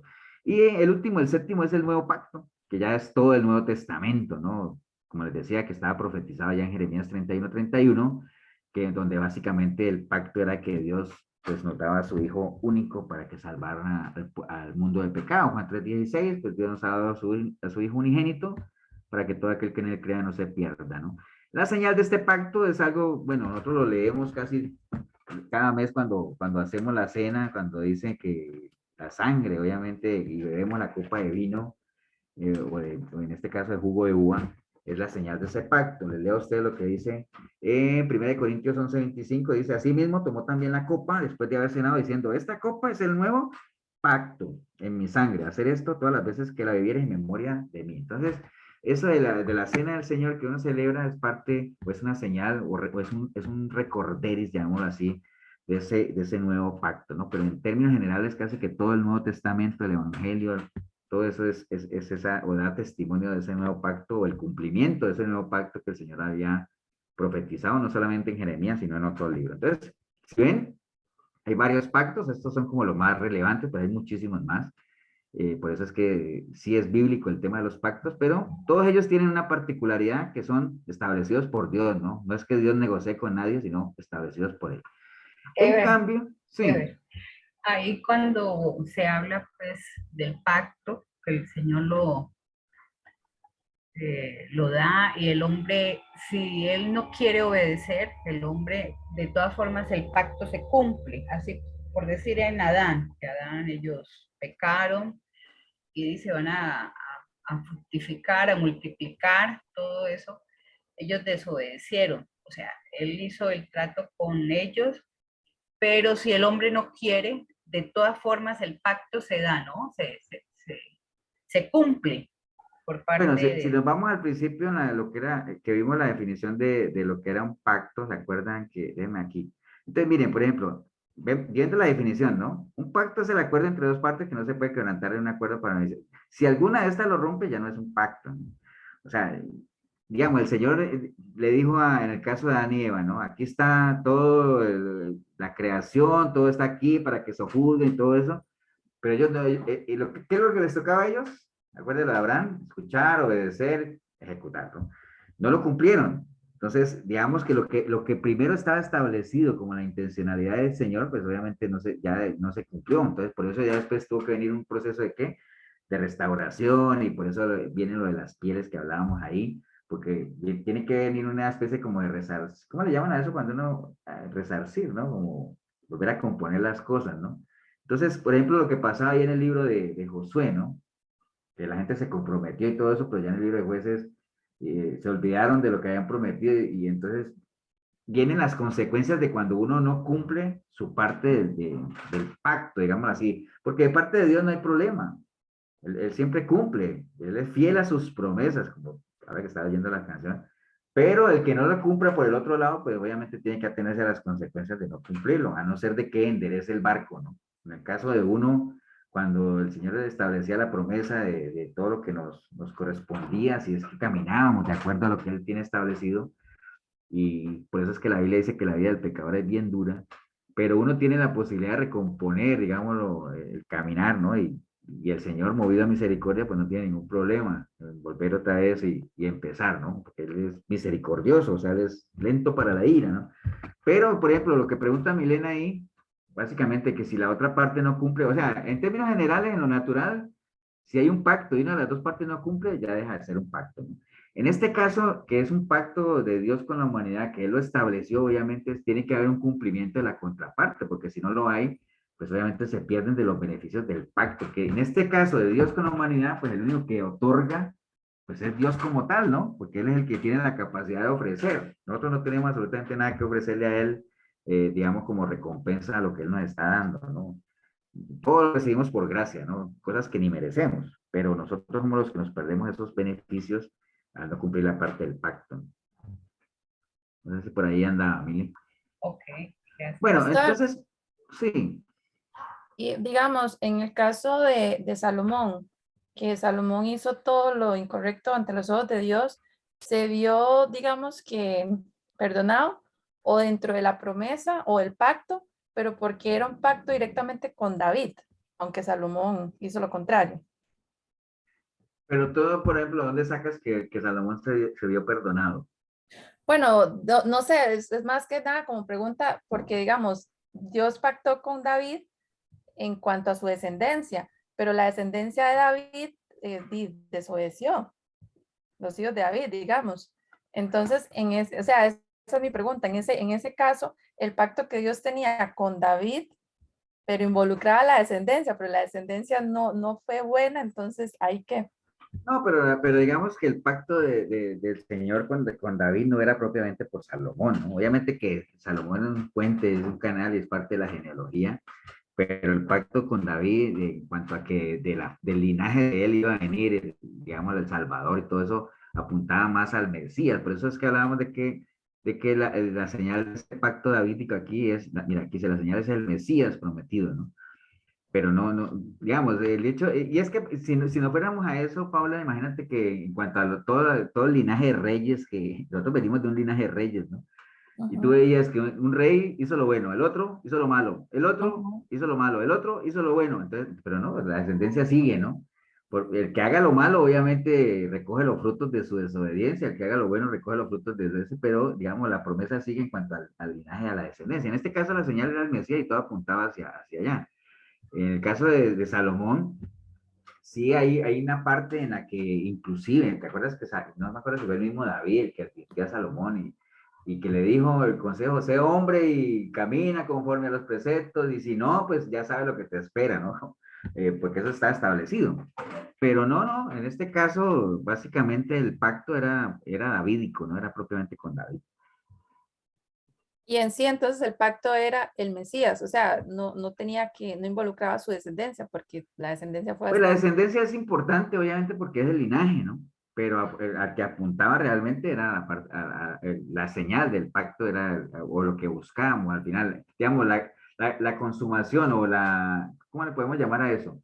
Digamos, que el pacto se haga efectivo apuntaba al Mesías, ¿no? Que ahí era donde, y básicamente se cumplió, porque al final el Mesías vino y vino de la casa de David y todo ese asunto, ¿no? O sea, tal cual como él lo había prometido. Ok, gracias. Ok, y en la parte, bueno, esos son los pactos, ¿no? Y hay muchos más, ¿no? Pero estos son como los 7 más representativos de generalmente que se ven. En el caso de los votos, que bueno, hay dos tipos de votos, ¿no? Recuerden que cuando es de Dios al hombre es pacto, cuando es entre personas podemos hablar de pactos también entre semejantes, pero cuando es de las personas hacia Dios ya se habla de un voto o de una promesa, ¿no? Entonces, en esto de los votos, hay de dos tipos. Hay un voto que es, digamos, hay una parte de un voto que es abstenerse voluntariamente de algo que sí está permitido, por ejemplo, en el caso de los nazareos, caso de Sansón, digamos, a los nazareos, ¿se acuerdan que voluntariamente o algo así se abstenían de cortarse el cabello, de probar el vino, cosas de esas? Pero no era que eso estuviera permitido, ¿no? O sea, no era que no estuviera permitido cortarse el cabello y tomar vino, de hecho, mucha gente lo hacía. Pero cuando ellos agarraban ese voto de nazareo, voluntariamente se abstenían de eso, ¿no? Entonces ese era un tipo de voto, ¿no? Había otro tipo de voto que era ofrecer algo a Dios en sacrificio sin que uno estuviera obligado, que fue exactamente lo que le pasó a Ana cuando ella antes le ofrecía obviamente su hijo Samuel al Señor, ¿no? O sea que, y de hecho efectivamente lo hizo, lo entregó obviamente para que creciera ahí en la casa del Señor, ¿no? Entonces son dos tipos de votos, pero generalmente eso es lo que va del hombre hacia Dios, ¿no? Eh, Podríamos decir que un voto es una petición respetuosa a Dios, digámoslo así, no es una exigencia, por todo lo que hemos hablado, ¿no? Nadie puede obligar a Dios a que haga nada, ¿no? Y en ese pasaje de Jacob que vimos allá, acuérdense que como que iban los verbos, ¿no? Si Jehová fuera conmigo, si era como una petición, pues, respetuosa, no era condicional, no es que yo como volviendo a poner el ejemplo de los que declaran, ¿no? Que yo declaro, ¿acuerdan del cantante aquel que se murió? ¿Recuerdan esa cantante que decía, no aceptamos un no como respuesta? Eso no es nada, no tiene nada de respetuoso, ¿no? ¿Me entienden? No, para nada. En el caso de sí, de lo que leímos allá de Jacob, eh, era una petición respetuosa, o sea, había una condición respetuosa y había una promesa voluntaria de Dios, ¿no? Entonces, en ese caso de Jacob, que generalmente el que lo toman de referencia, pues, ¿cuál era la condición, no? O sea, que era algo respetuoso. Él decía, si fuere Dios conmigo y si me guardara en este viaje y si me diere pan comer y vestido y si volviera en paz a mi casa, esa era la condición, pero respetuosa, no era impuesta, ¿no? Si el Señor hiciera eso, y la promesa que él obviamente establecía era, pues entonces Jehová será mi Dios y todo lo que ya sabemos, ¿no? Y le haré un diezmo de mi parte para él, ¿no? Pero era algo respetuoso y algo que sí se cumplía, ¿no? Entonces, era lo que les decía ya, todos los verbos están en futuro y estaban condicionados a que realmente Dios lo hiciera o no lo hiciera, ¿no? Y Jacob lo hizo en el orden que debería hacer, es hacer la petición respetuosa al Señor y ya el Señor verá si cumple o no cumple, y en el caso de que él cumpla, pues obviamente hacer efectiva la promesa, que no es como les decía ahorita, que lo hacen en las maratónicas y todo esto, de que primero se pide el dinero y después Dios verá si cumple o no cumple, ¿no? Y básicamente es como hacerle creer a la gente lo que hablamos ahorita de que porque se paga ya Dios está comprometido a hacerlo, ¿no? Lo cual eso no tiene nada que ver, ¿no? Entonces, y con esto de los votos o las promesas, recuerden que hay muchas advertencias en la Biblia, varias, ¿no? Sobre cuando uno las haga, ¿no? Por ejemplo, aquí hay 3 nada más. Mire, por ejemplo, en Números 32 dice, habló Moisés a los príncipes de las tribus de los hijos de Israel diciendo, esto es lo que Jehová ha mandado. Cuando alguno hiciere voto a Jehová, ya saben que cuando habla de hacer voto es que alguien haga una promesa o se comprometa a hacer algo, o hiciere juramento ligando su alma con obligación, no quebrantará su palabra, hará conforme a todo lo que salió de su boca. Eso le decía a Moisés al pueblo. En Eclesiastés 5.1 dice, cuando fueres a la casa de Dios, guarda tu pie y acércate más para oír que para ofrecer el sacrificio de los necios, porque no saben qué hacen mal. No te des prisa con tu boca, ni tu corazón se apresura a proferir palabra delante de Dios, porque Dios está en el cielo y tú sobre la tierra. Por tanto, sean pocas tus palabras, porque de la mucha ocupación viene el sueño y de la multitud de las palabras la voz del necio. Cuando a Dios haces promesas, no tardes en cumplirla porque Él no se complace en los insensatos. Cumple lo que prometes. Mejor es que no prometas y no que prometas y no cumplas. No dejes que tu boca te haga pecar, ni digas delante del ángel que fue ignorancia, porque harás que Dios se enoje a causa de tu voz y que destruya la obra de tus manos. Mira, esta es una advertencia también. Y esta que está en Deuteronomio, cuando haces voto a Jehová tu Dios, no tardes en pagarlo, porque ciertamente lo demandará Jehová tu Dios de ti y sería pecado en ti, mas cuando te abstengas de prometer, no habrá en ti pecado. O sea, es mejor, varias veces lo dice, ¿no? O sea, no prometer no es pecado, o sea, porque uno no está obligado a lo imposible, ¿no? Y el Señor no va a demandar de uno lo que uno no pueda dar. Pero cuando uno haga voto, haga promesa, pues tenemos que estar seguros de que podemos cumplirlo. Por eso es que la palabra dice que quien no se sienta primero a ver qué es lo que tiene y qué es lo que puede dar y qué no, antes de comprometerse, ¿no? No es aconsejable hacer voto y no cumplirlo, ¿no? Entonces, bueno, de acuerdo a lo que hemos visto, el hombre no puede pactar con Dios, pero sí se puede hacer promesas, ¿no? Entonces vamos a ver 2 ejemplos bíblicos, un ejemplo bíblico de esto, y vayamos todos al libro de Jueces 11, y veamos la historia ahí de Jefté. Era un hombre ahí que tiene una enseñanza tremenda. Libro de Jueces 11, ¿no? Libro de Jueces 11, vamos a ver del 1 al 11. La historia de Jefté. ¿Están todos ahí en Jueces 11? Amén. Sí, señor. Amén. Ok, bueno, Jefté fue un hombre dispuesto. Ahí en esa historia de Jefté, no sé si la han leído antes, hay varias cosas interesantes ahí que tienen que ver con esto de cumplir promesas, ¿no? Pero bueno, alguna reseña, algo de Jefté. Jefté era originario de la tribu de Gad, dice ahí. Era hijo de un hombre llamado Galat. Y Jefté es un nombre hebreo que significa Dios abre o Dios libera. Jefté fue el 8º juez y gobernó sobre Israel durante 6 años y Dios lo respaldó en todo lo que hizo. Entonces, en la historia de Jefté, si leemos del versículo 1 al 3, dice, Jefté era esforzado, Jefté Galaadita era esforzado y valeroso, era hijo de una mujer ramera y el padre de Jefté era Galat. Pero la mujer de Galat le dio hijos, los cuales cuando crecieron echaron fuera a Jefté diciéndole, no heredarás en la casa de nuestro padre porque eres hijo de otra mujer. Huyó pues Jefté de sus hermanos y habitó en tierra de Tob y se juntaron con él hombres ociosos los cuales salían con él. Entonces hay una primera lección ahí. Y ya todos sabemos que Jefté fue juez, ¿no? Y ya todos sabemos cuál era la función de los jueces. Acuerden que en ese tiempo, ¿ustedes se acuerdan por qué en ese tiempo habían jueces? Sí, porque se han acabado los reyes. No, no se habían acabado los reyes. Pero, No, eso fue antes de los reyes. No querían que Dios ya los gobernara. O sea, no habían reyes, más bien, Marquitos. perdón, No sí, había la figura de reyes, me sino que equivoqué. habían jueces.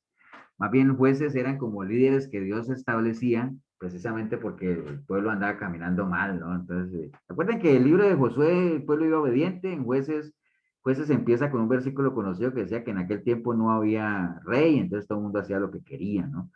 Entonces, caminaban bien un Perdón, tiempo. ellos eran líderes en Israel, los jueces. Eran como gobernadores, sí, eran líderes, básicamente, ¿no? Entonces hubo varios, hubo muchos, tal vez el que más conocemos es Sansón y todo eso, pero hay varios, y hubo hasta mujeres ahí también, pero digamos que Jefté fue el 8º juez. Entonces, y dice ahí que gobernó sobre Israel durante 6 años y Dios lo respaldó. Entonces, hay varias lecciones ahí. Entonces, si ya sabemos que era juez, es porque Dios lo usó, ¿no? Amén.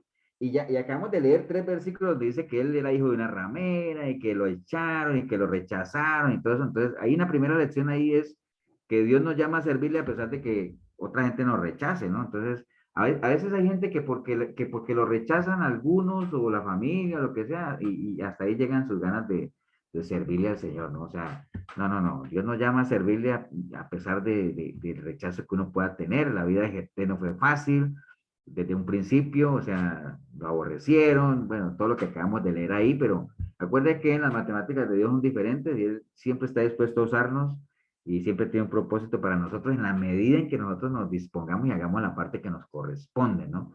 Entonces, o sea, es indudable que que a nadie le gusta que lo rechacen, ¿no? O sea, no creo que haya gente que diga, ay, vea qué feliz me siento cuando me rechazan. No, o sea, el rechazo no le gusta a nadie, pero uno tiene que saberlo manejar también. Y bueno, eso daña la autoestima de mucha gente. Y en Jeremías 30:17, imagínate que dice, mas yo haré venir sanidad para ti, sanaré tus heridas, dice Jehová, porque desechada te llamaron diciendo esta decisión de la que nadie se acuerda, ¿no? Entonces, ahí está el Señor, entonces hay que tener presente eso. Entonces, el caso de Jefté es que el Señor lo usó y Dios nos llama a servirlo, si es que uno está dispuesto, obviamente, no importa que los demás te rechacen, ¿no? Y en este caso casi siempre la misma familia, lo de siempre. Entonces, bueno, sigamos leyendo. Después, obviamente, ustedes ya saben que lo echaron y todo eso. Después, en el versículo 5, del 5 al 11, dice la palabra, y cuando los hijos de Amón hicieron guerra contra Israel, los ancianos de Galaad fueron a traer a Jefté de la tierra de Tob. Acuérdense que lo habían echado, ¿no? Lo echaron de ahí y todo eso, entonces, pero después cuando cayeron en guerra, ahí mismo lo mandaron a llamar, ¿no? Y le dijeron a Jefté, ven y serás nuestro jefe para que peleemos contra los hijos de Amón. Y entonces Jefté le respondió a los ancianos de Galaad, y no me aborrecisteis vosotros y me echasteis de la casa de mi padre, pues, ¿por qué pues ahora vienen a mí cuando está en aflicción, ¿no? Entonces ahí hay una primera cosa, ¿no? Él estaba, con eso que leemos en el 7, todavía estaba como resentido, ¿no? O sea, estaba dolorido por lo que lo habían rechazado, ¿no? Y de hecho hubiera podido haber tomado venganza de ellos y decir, no vengan ahora que están en aflicción, no vengan ahora con cuentos ni nada de eso. Pero dice la palabra en el versículo 1 que él era esforzado y valeroso, ¿no? Esforzado y valeroso, ¿no? Entonces, cuando una persona es esforzada y valerosa, obviamente tiene dominio propio o toma las decisiones correctas en este caso, y para él era, obviamente, el cariño que tenía por su pueblo y todo eso, entonces no se negó, digámoslo, a aceptar a pelear por ellos y a defenderlos del daño que le estaban causando, ¿no? Básicamente puso en práctica lo que está allá en Romanos 12:17, que dice que uno nunca pague uno mal por el bien con mal, y ¿no? que en la medida de lo posible hacer el bien a todos los demás. Bueno, que es parte de las enseñanzas del Evangelio de nuestro Señor, ¿no? Entonces, el Señor siempre nos da la oportunidad de que nosotros devolvamos algún mal que nos hayan hecho con el bien, ¿no? O sea, siempre en la medida en que uno obre bien y uno pague bien por bien o mal por bien, siempre le va a ir bien, ¿no? Entonces, en este caso, a pesar de que lo hayan rechazado, lo hayan expulsado, pues no se negó, digamos, a darle una mano a su pueblo, ¿no? Entonces, aquí es donde viene algo no me acuerdo quién mencionó, si fue Paula, en Jueces 11:30, digámoslo así, y dice, y Jefté hizo voto a Jehová diciendo, si entregares a los amonitas en mis manos, cualquiera que saliere de las puertas de mi casa a recibirme, cuando regrese victorioso de los amonitas, será de Jehová, y lo ofreceré en holocausto. Y fue Jefté hacia los hijos de Amón para pelear contra ellos, y Jehová lo entregó en su mano. Y desde Aroer hasta llegar a Minot, 20 ciudades, y hasta la vega de las viñas, los derrotó con muy grande estrago, y así fueron sometidos los amonitas por los hijos de Israel. Entonces volvió Jefté a Mizpa, a su casa, y aquí su hija, que salía a recibirle con panderos y danzas, y ella era sola, y era su hija única, no tenía fuera de ella hijo ni hija. Y cuando él la vio, rompió sus vestidos, diciendo, ay, hija mía, en verdad me has abatido, y tú misma has venido a ser causa de mi dolor, porque le he dado palabra a Jehová, y no podré retractarme.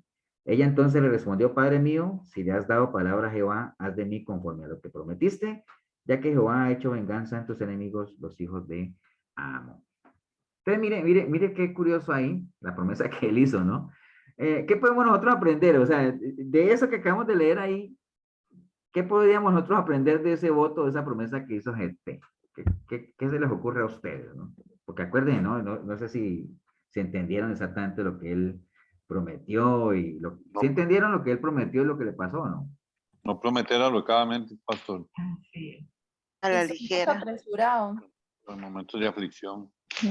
Y que tenemos, sí, varias cosas. Primero, no hacer promesas a la ligera y segundo, porque es que hay gente, por ejemplo, que dice, ay, no, es que yo digo lo que pienso. Bueno, sería mejor, más bien, en vez de decir lo que uno piensa, es mejor pensar lo que uno dice, ¿no? Entonces, Sí, amén.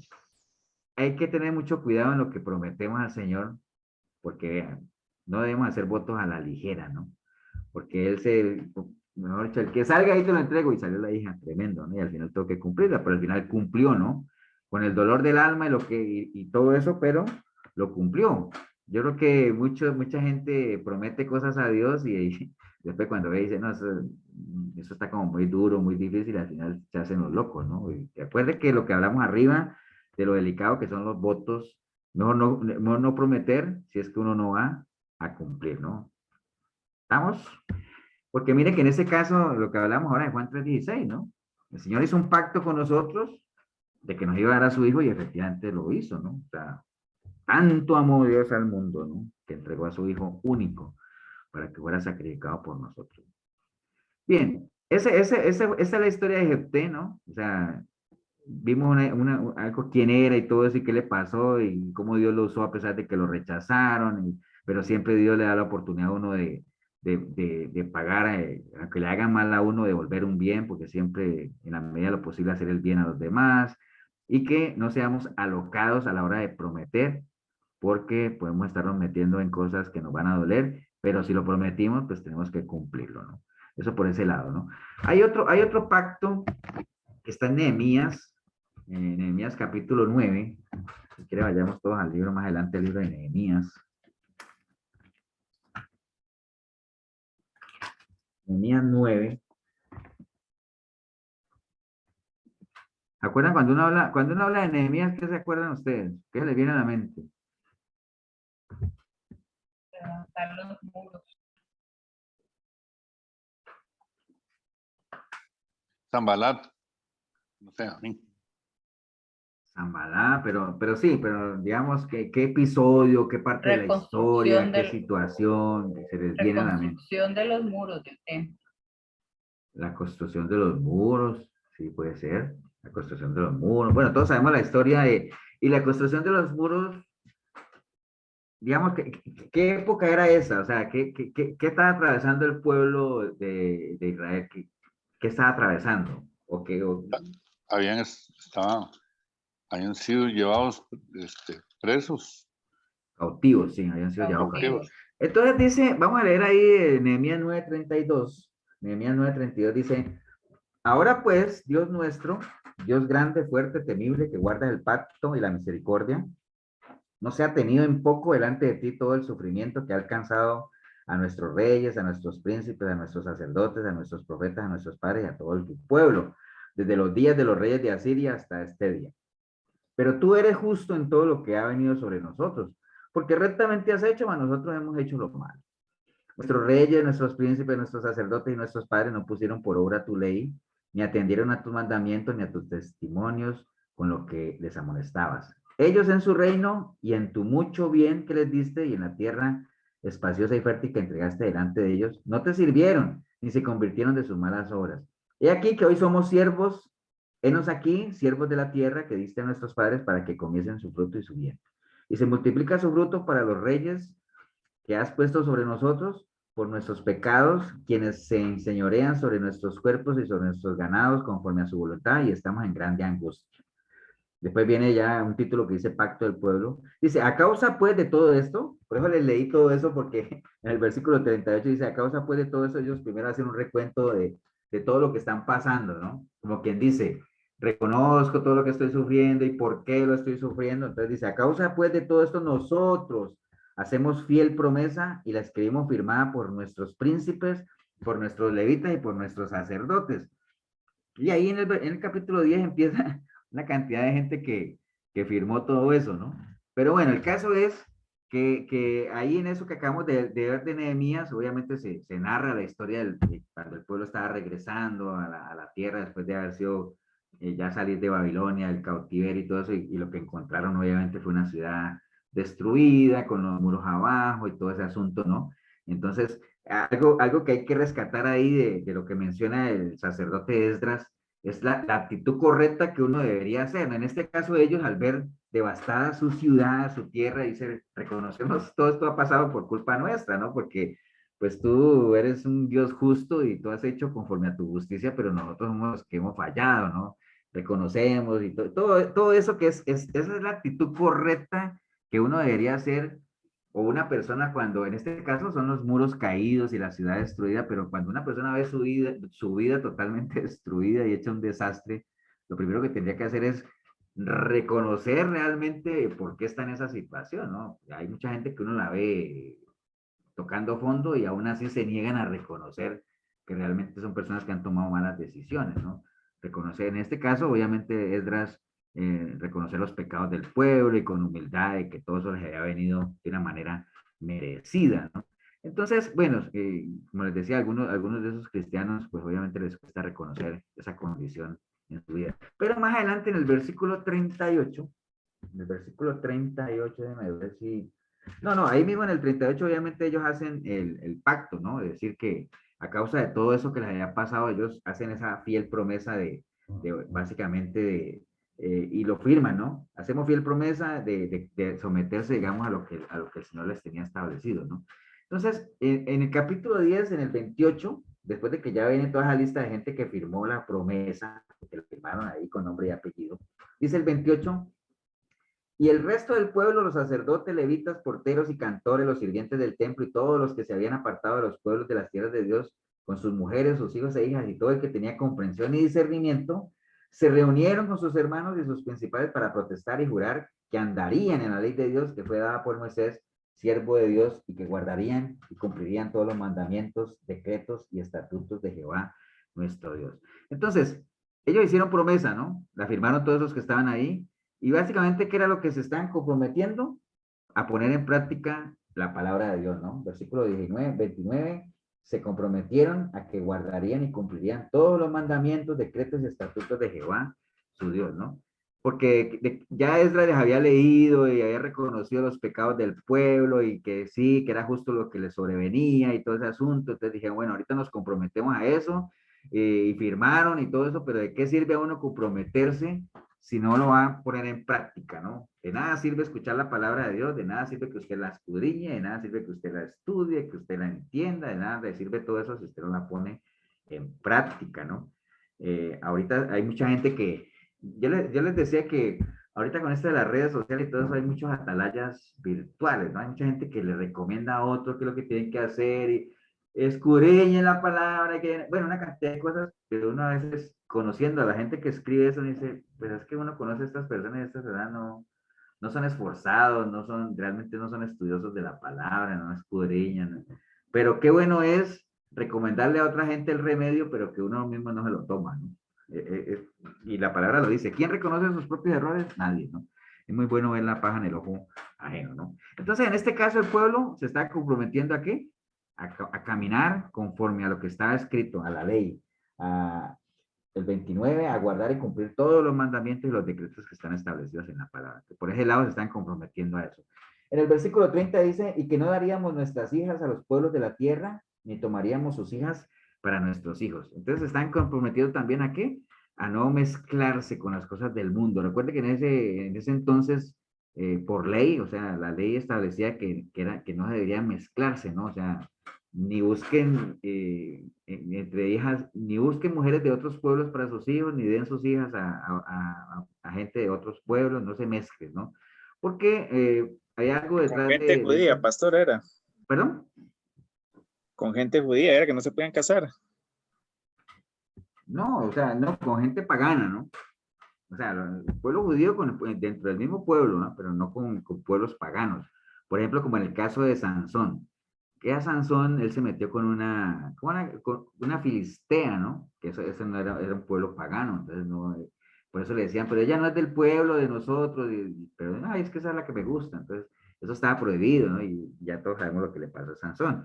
El caso de Salomón también se casó con hija del faraón, que eran paganos, ¿no? Entonces, y miren que precisamente la advertencia de lo que decían, no se mezclen con pueblos paganos, precisamente porque cuando uno se mezcla con un pueblo pagano, comienza a adquirir las costumbres de ese pueblo, ¿no? A la idolatría, y ya eso, lo que le pasó exactamente a Salomón, ¿no? Se enredó con tantas mujeres paganas y todo eso, comenzó a hacerles altares de sus dioses y al final cayó en idolatría y eso desvió su corazón y todo ese asunto.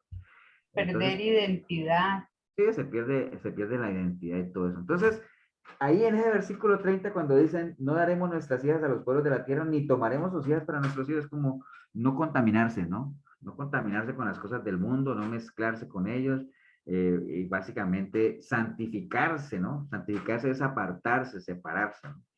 Entonces, recuerden, estamos viendo lo que el pueblo prometió, ¿no? Después de todo eso que reconocieron su pecado, firmaron una promesa y se están comprometiendo, por un lado, a caminar conforme a los mandamientos y decretos de la ley del Señor, a no mezclarse con las cosas del mundo. Y en el versículo 31 dice, asimismo que si los pueblos de la tierra trajesen a vender mercaderías y comestibles en el día de reposo, nada tomaríamos de ellos en ese día ni en otro día santificado, y que el año séptimo dejaríamos descansar la tierra y remitiríamos toda deuda. Entonces, ellos lo que estaban comprometiéndose ahí es, el día de reposo para ellos era algo sagrado, digámoslo así, algo especial, era el día del Señor.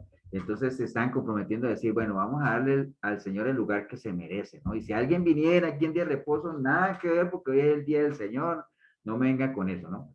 Entonces, miren que eso, muchas de esas cosas sí nos hacen falta a nosotros, al pueblo cristiano. Cuando digo nosotros me refiero a la iglesia cristiana o tal, que cualquier cosita nos saca de las cosas del Señor, ¿no? O sea, cualquier cosita es más importante, no le damos la prioridad a las cosas de Dios como debería ser. Ellos están comprometiendo ahí, no solamente a caminar conforme a la ley, no solamente a no mezclarse con las cosas del mundo, sino a darle al Señor el lugar y el espacio que era, ¿no? A que fuera una prioridad, que la comunión con Dios fuera lo primero, ¿no?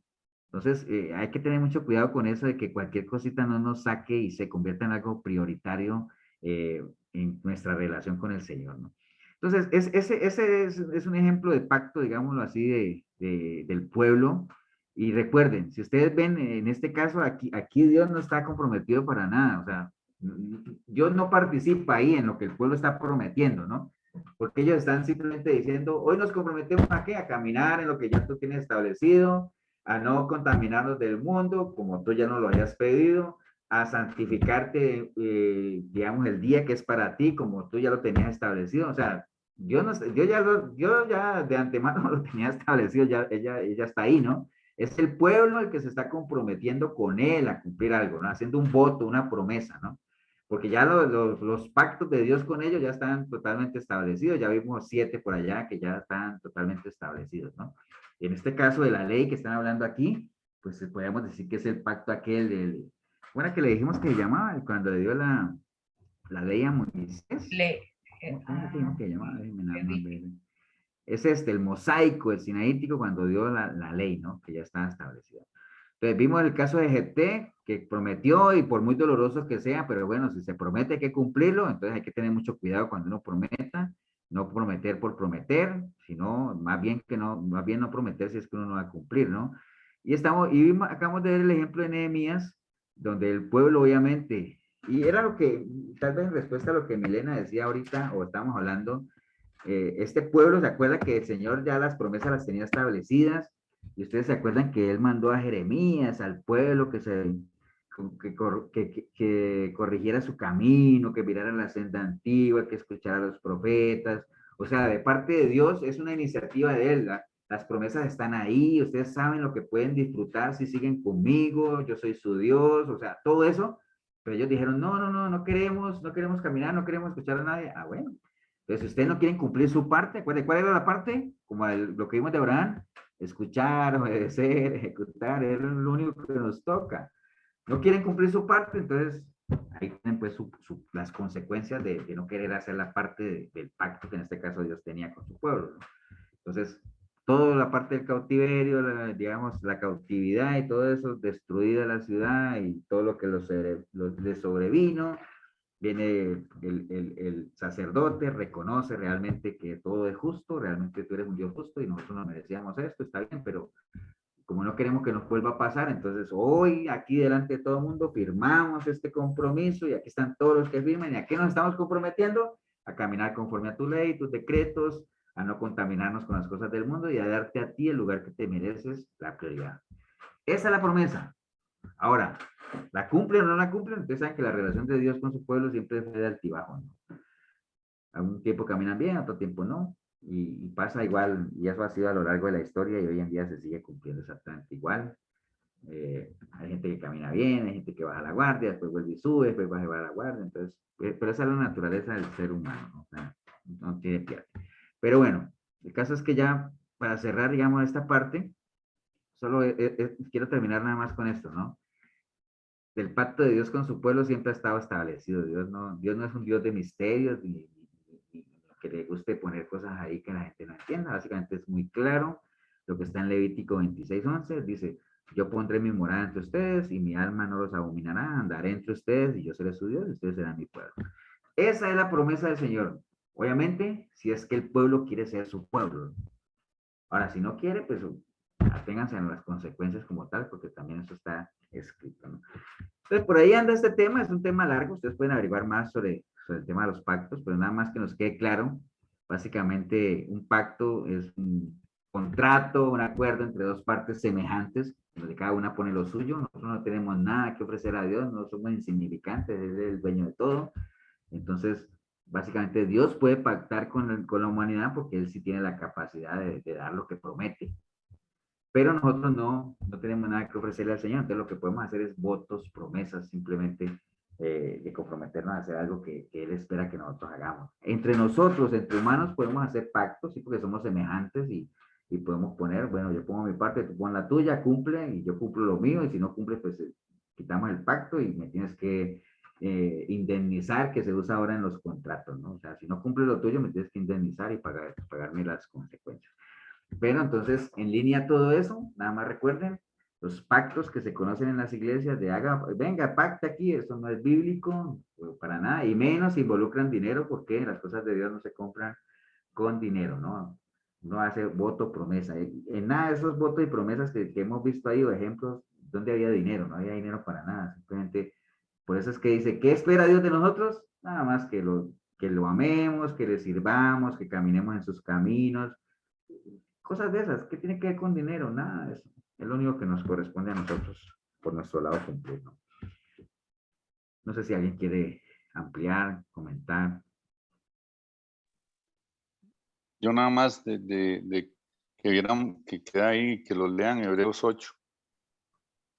En adelante, Hebreos que 8. es el sumo sacerdote de un nuevo pacto.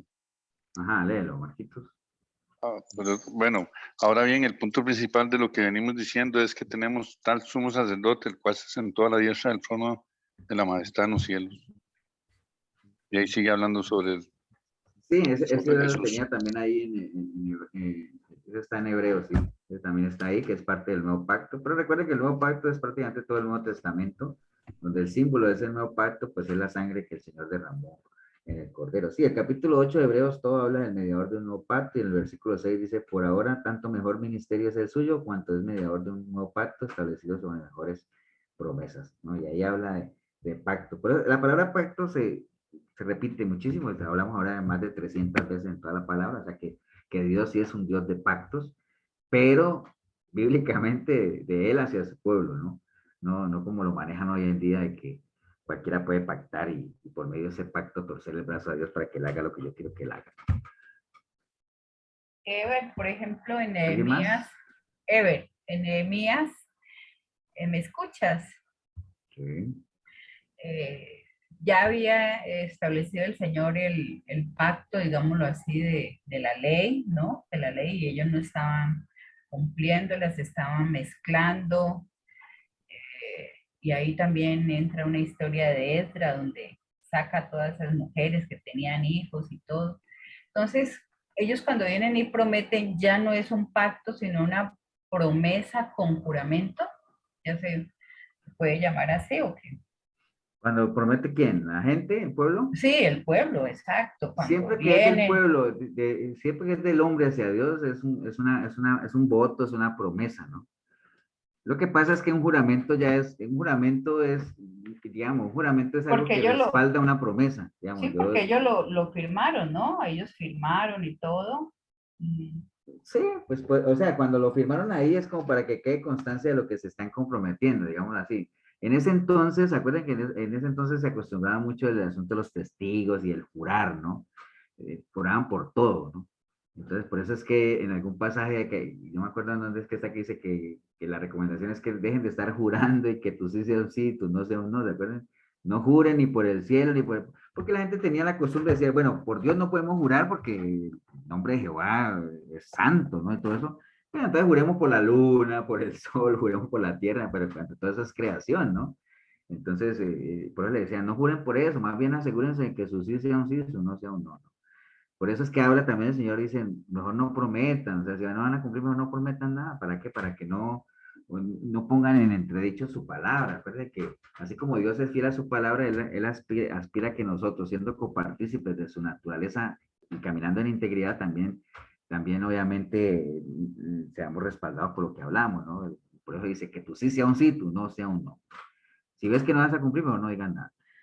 Pero sí, el caso de la humanidad, Dios, son votos, son promesas nada más. Y en el caso de Dios acá, son pactos donde Dios establece, acuérdense, la iniciativa la toma Dios y Él dice, esto es lo que voy a hacer y acá, y qué nos corresponde a nosotros como parte de ese pacto, a lo Abraham, escuchar, obedecer y sujetarnos, ¿no? A lo que ya Dios ha establecido, porque Dios nos está diciendo a nosotros, ¿estás de acuerdo? ¿Quieres hacerlo o quieres que le cambiemos algo a la ley? No, no, no. El Señor nunca le dijo a Moisés, ¿qué te parece, Moisés, si escribimos esto en la tabla? ¿Cómo lo ves?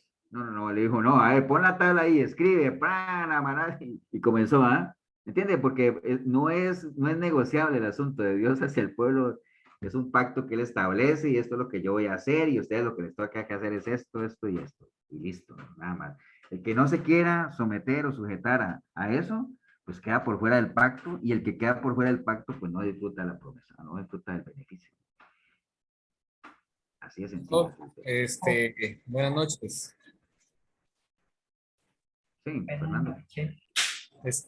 Bueno, quería así compartir de todo lo que, bueno, de lo que usted ahorita nos estaba enseñando el Señor a través de usted, pastor.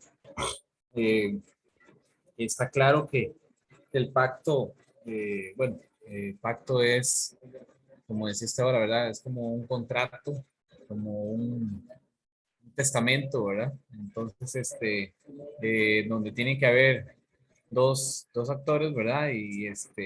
Y eso nos queda muy claro, ¿verdad? Que Dios es el que pacta, no nosotros con Dios, ¿verdad? Que es algo que siempre se ha adoctrinado muy mal en la mayoría de iglesias, y cada vez más fuerte. Y ahora que usted comentaba ahí de que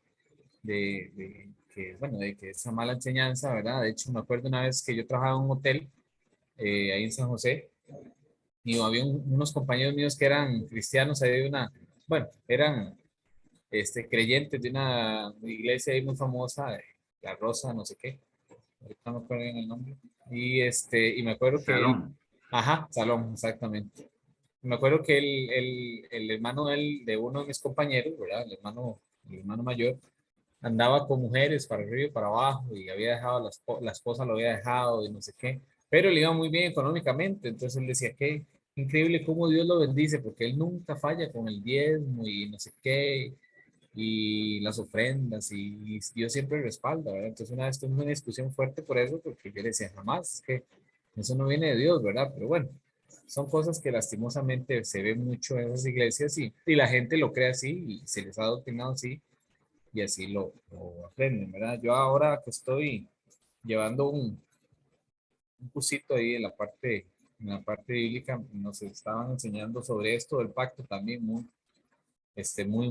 acorde a la misma línea de lo que usted nos enseñaba hoy.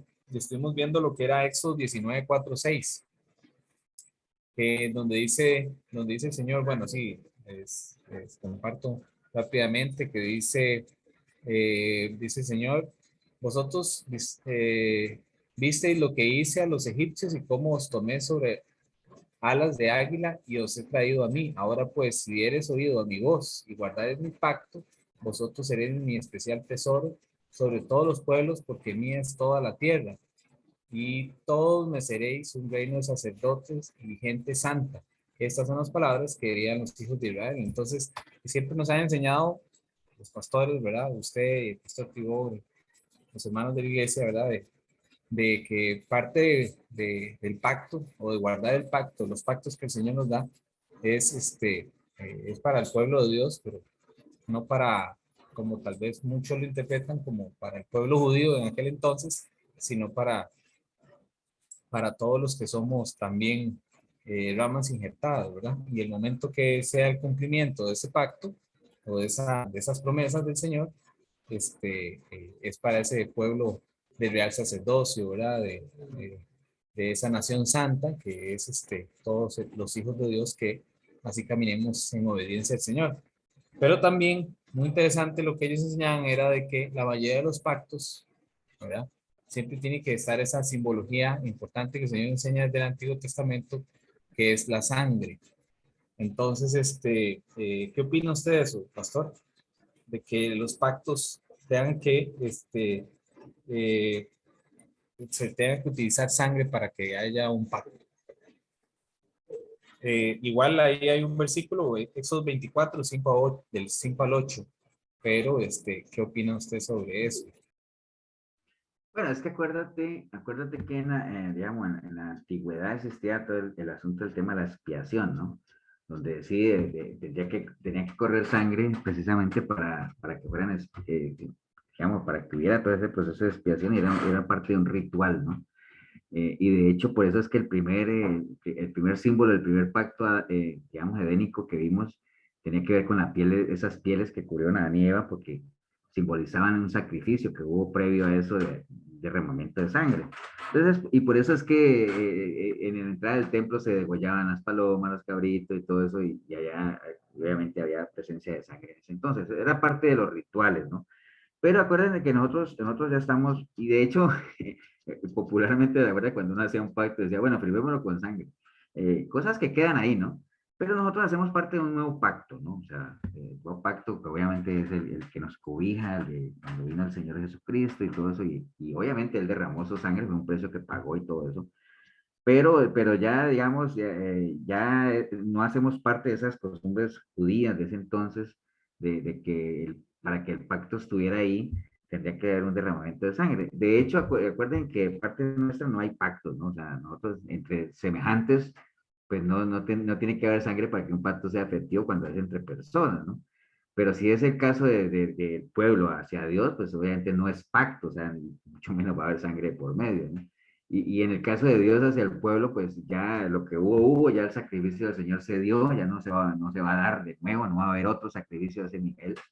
Entonces ya lo que viene es otro tipo de simbología, de evidencia, básicamente es un recordatorio, es tener presente el sacrificio y todo eso, pero básicamente lo que mide el cumplimiento del pacto ya en el nuevo pacto, pues es básicamente el cumplimiento y la obediencia a lo que el Señor tiene establecido, ¿no? Acuérdate de lo que hablamos de Abraham al principio, ¿no? El Señor siempre lo que pide que es, bueno, escuchen, obedezcan y caminen conforme a eso, ¿no?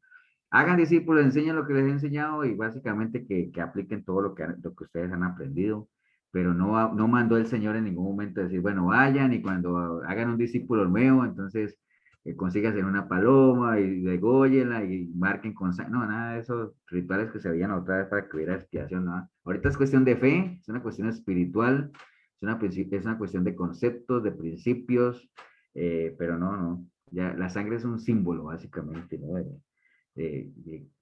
Digamos, lo que simboliza el Señor, obviamente, que derramó su sangre en la cruz, pero básicamente hasta ahí llegan.